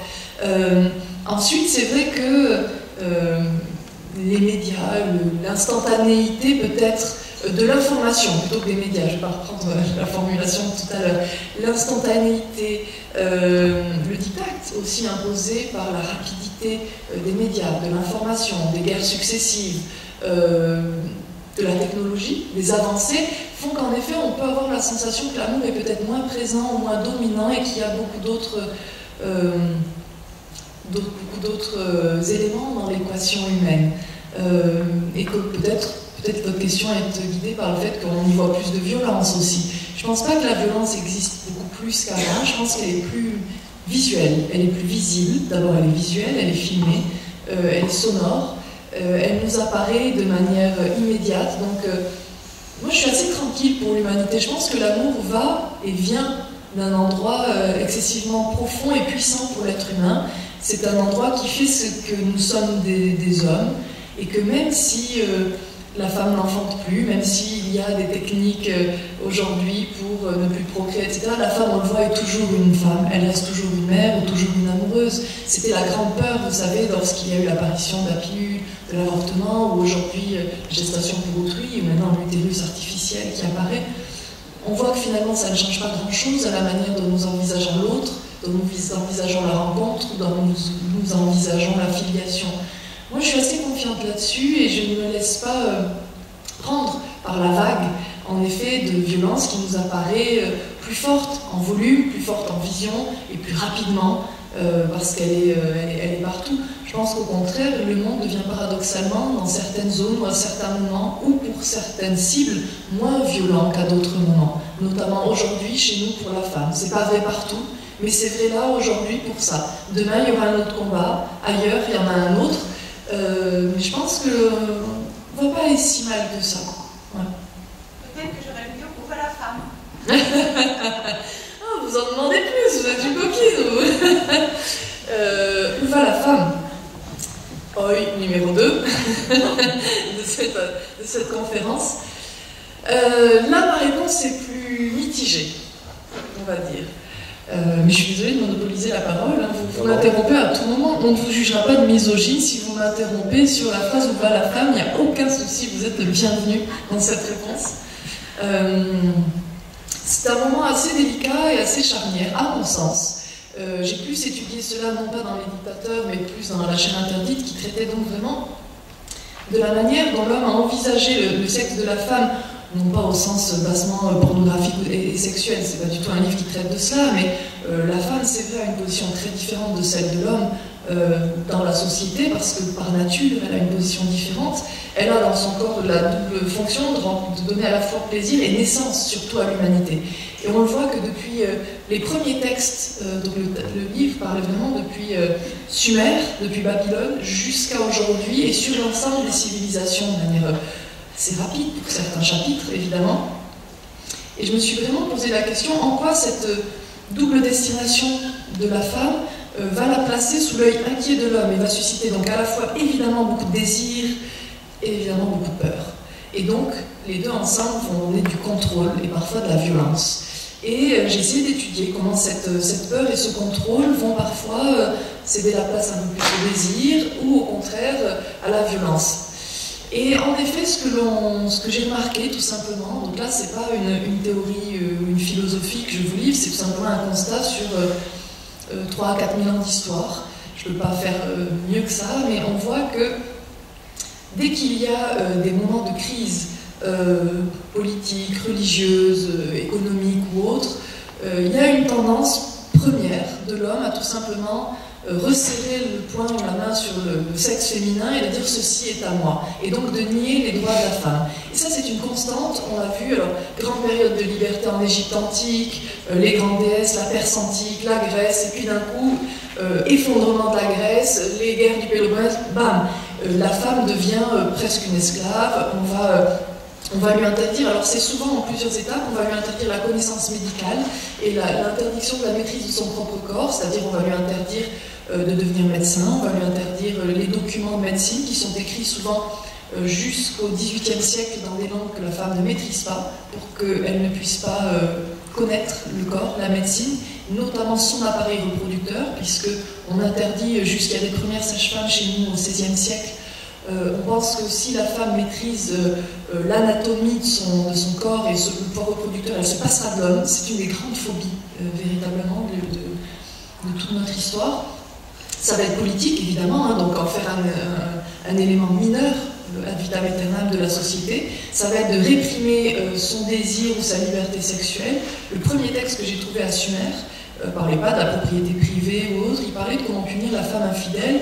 Et ça consistait à lui passer un anneau d'armée, en perse, mettre une chaîne, tondre intégralement sa toison pubienne et la promener nue dans la ville ou le village pour montrer qu'en effet elle a fauté. Et par quel organe a-t-elle fauté? Qu'elle est par cela redevenue un être mineur, en état de minorité, prépubère, d'où le côté imberbe, et qu'elle appartient désormais à son mari. Donc il y a du point de vue médical, religieux, je pense que j'ai pas besoin de citer d'exemple, le point de vue politique, et en effet, il y a eu des très grandes périodes de liberté pour la femme, mais dès lors qu'il y a une très très grande période de crise, ça se comprend. Quand tout bascule, on a besoin de se raccrocher à quelque chose, l'homme a besoin malheureusement de se raccrocher à quelque chose de très fiable, et c'est malheureusement souvent la femme. Donc aujourd'hui, on est dans une très grande période de changement, à la fois, et qui malheureusement est la conjonction de toutes ces problématiques-là.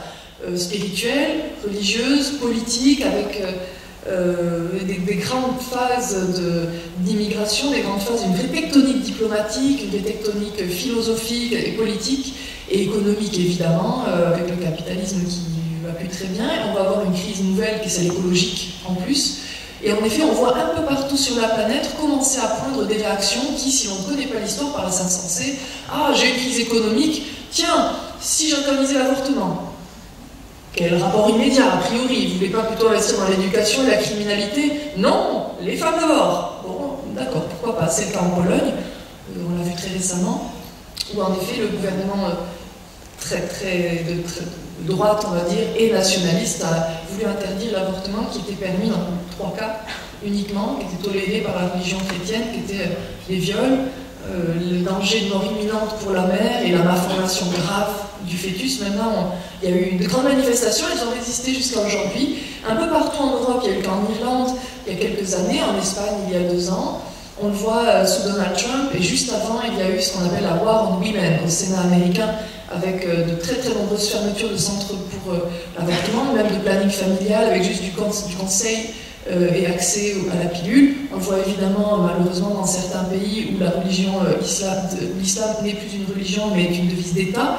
On voit un petit peu partout poindre en effet et menacer le rôle de la femme, donc il va y avoir une période, je pense, prochaine, qui ne sera pas forcément très amusante et qui sera une période de régression parce qu'on est très très haut à un niveau de liberté qui a été jamais acquis. Donc oui, ça ne va pas très bien se passer à mon sens si on en voit toutes ces premières tendances. Dès lors qu'il y a un régime nationaliste ou un régime très droitisant, une des premières actions c'est en effet les femmes, puis les homosexuels.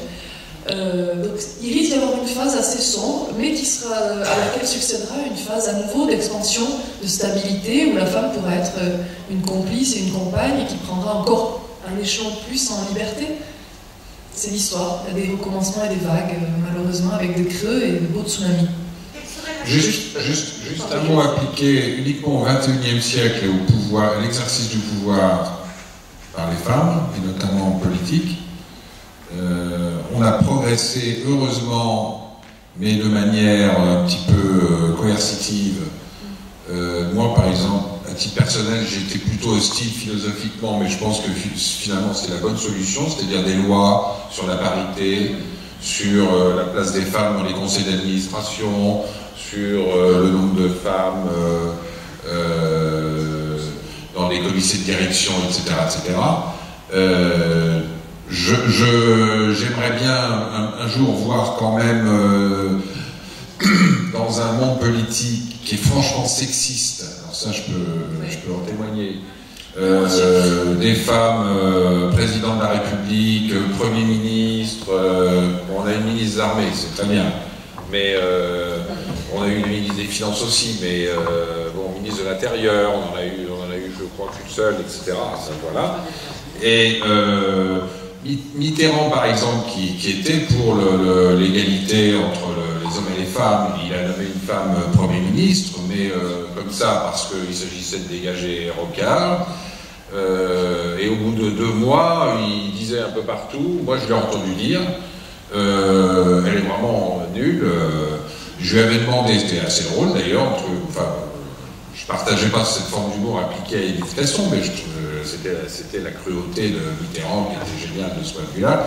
Je lui avais demandé de ne pas hésiter à être impopulaire dans ses réformes, je ne pensais pas qu'elle m'obéirait aussi vite. Et elle a tenu, je sais pas, 8 mois ou 9 mois, quelque chose comme ça. Donc voilà, le problème de ces avancées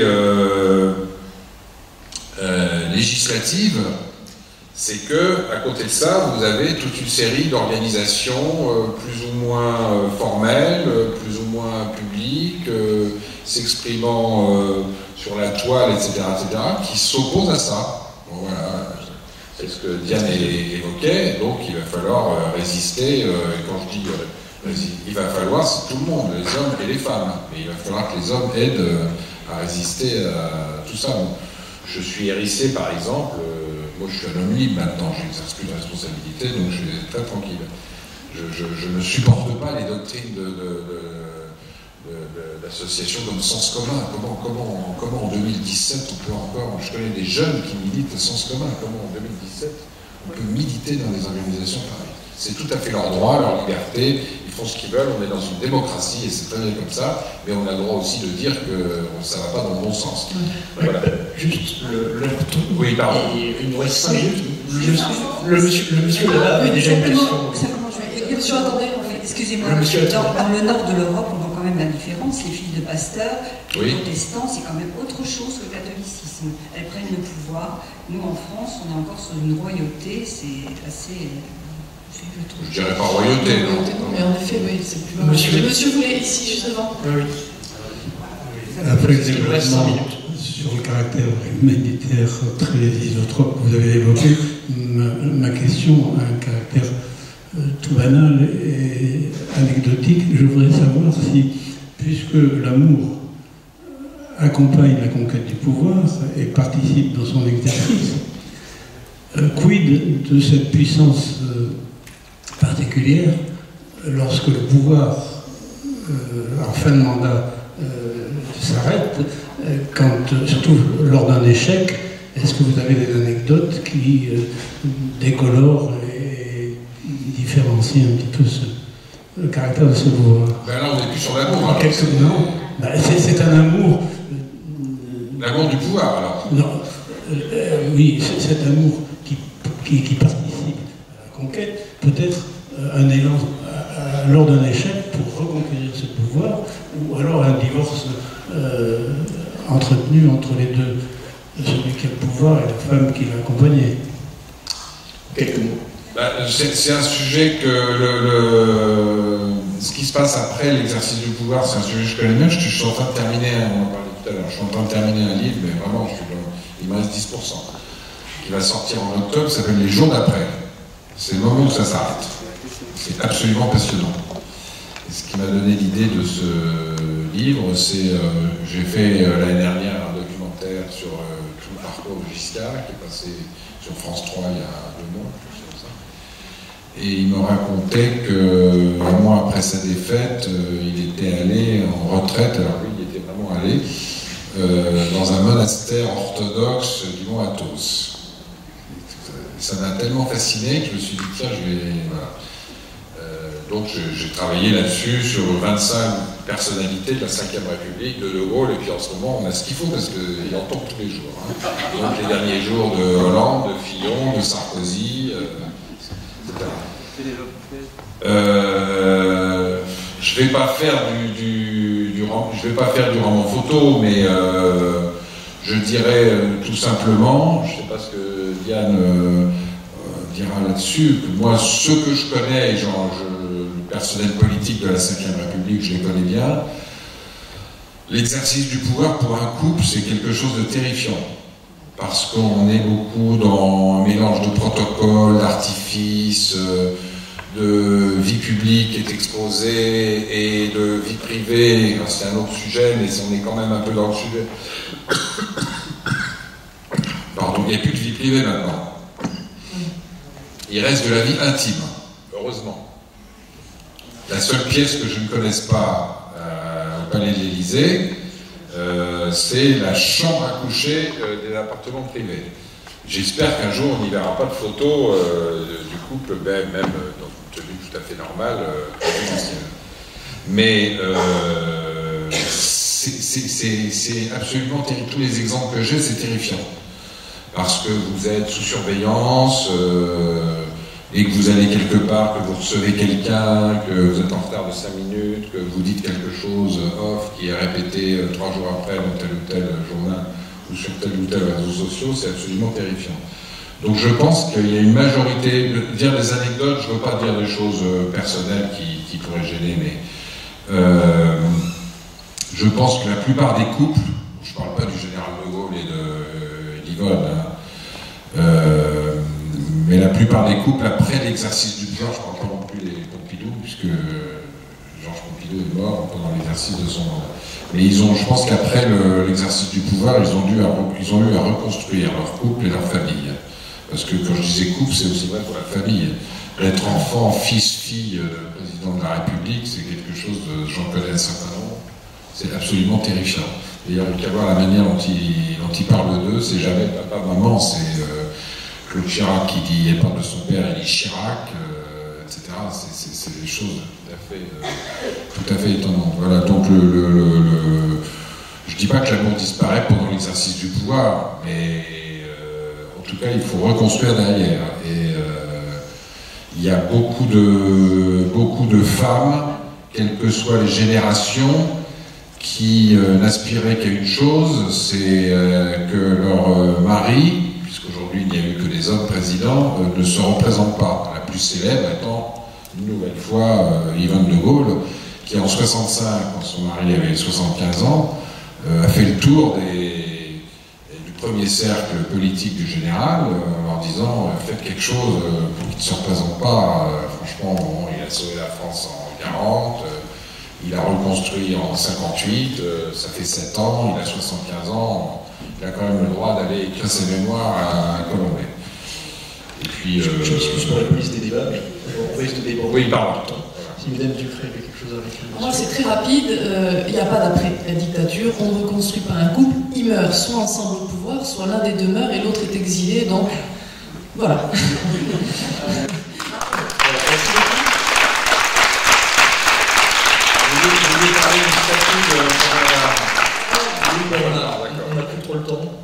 discuter éventuellement à l'extérieur, puisque je vous rappelle que les journées de l'éloquence ne sont pas terminées, elles ne font que commencer, et déjà vous pouvez retrouver nos deux conférenciers en séance de dédicace de leurs ouvrages juste au-dessus.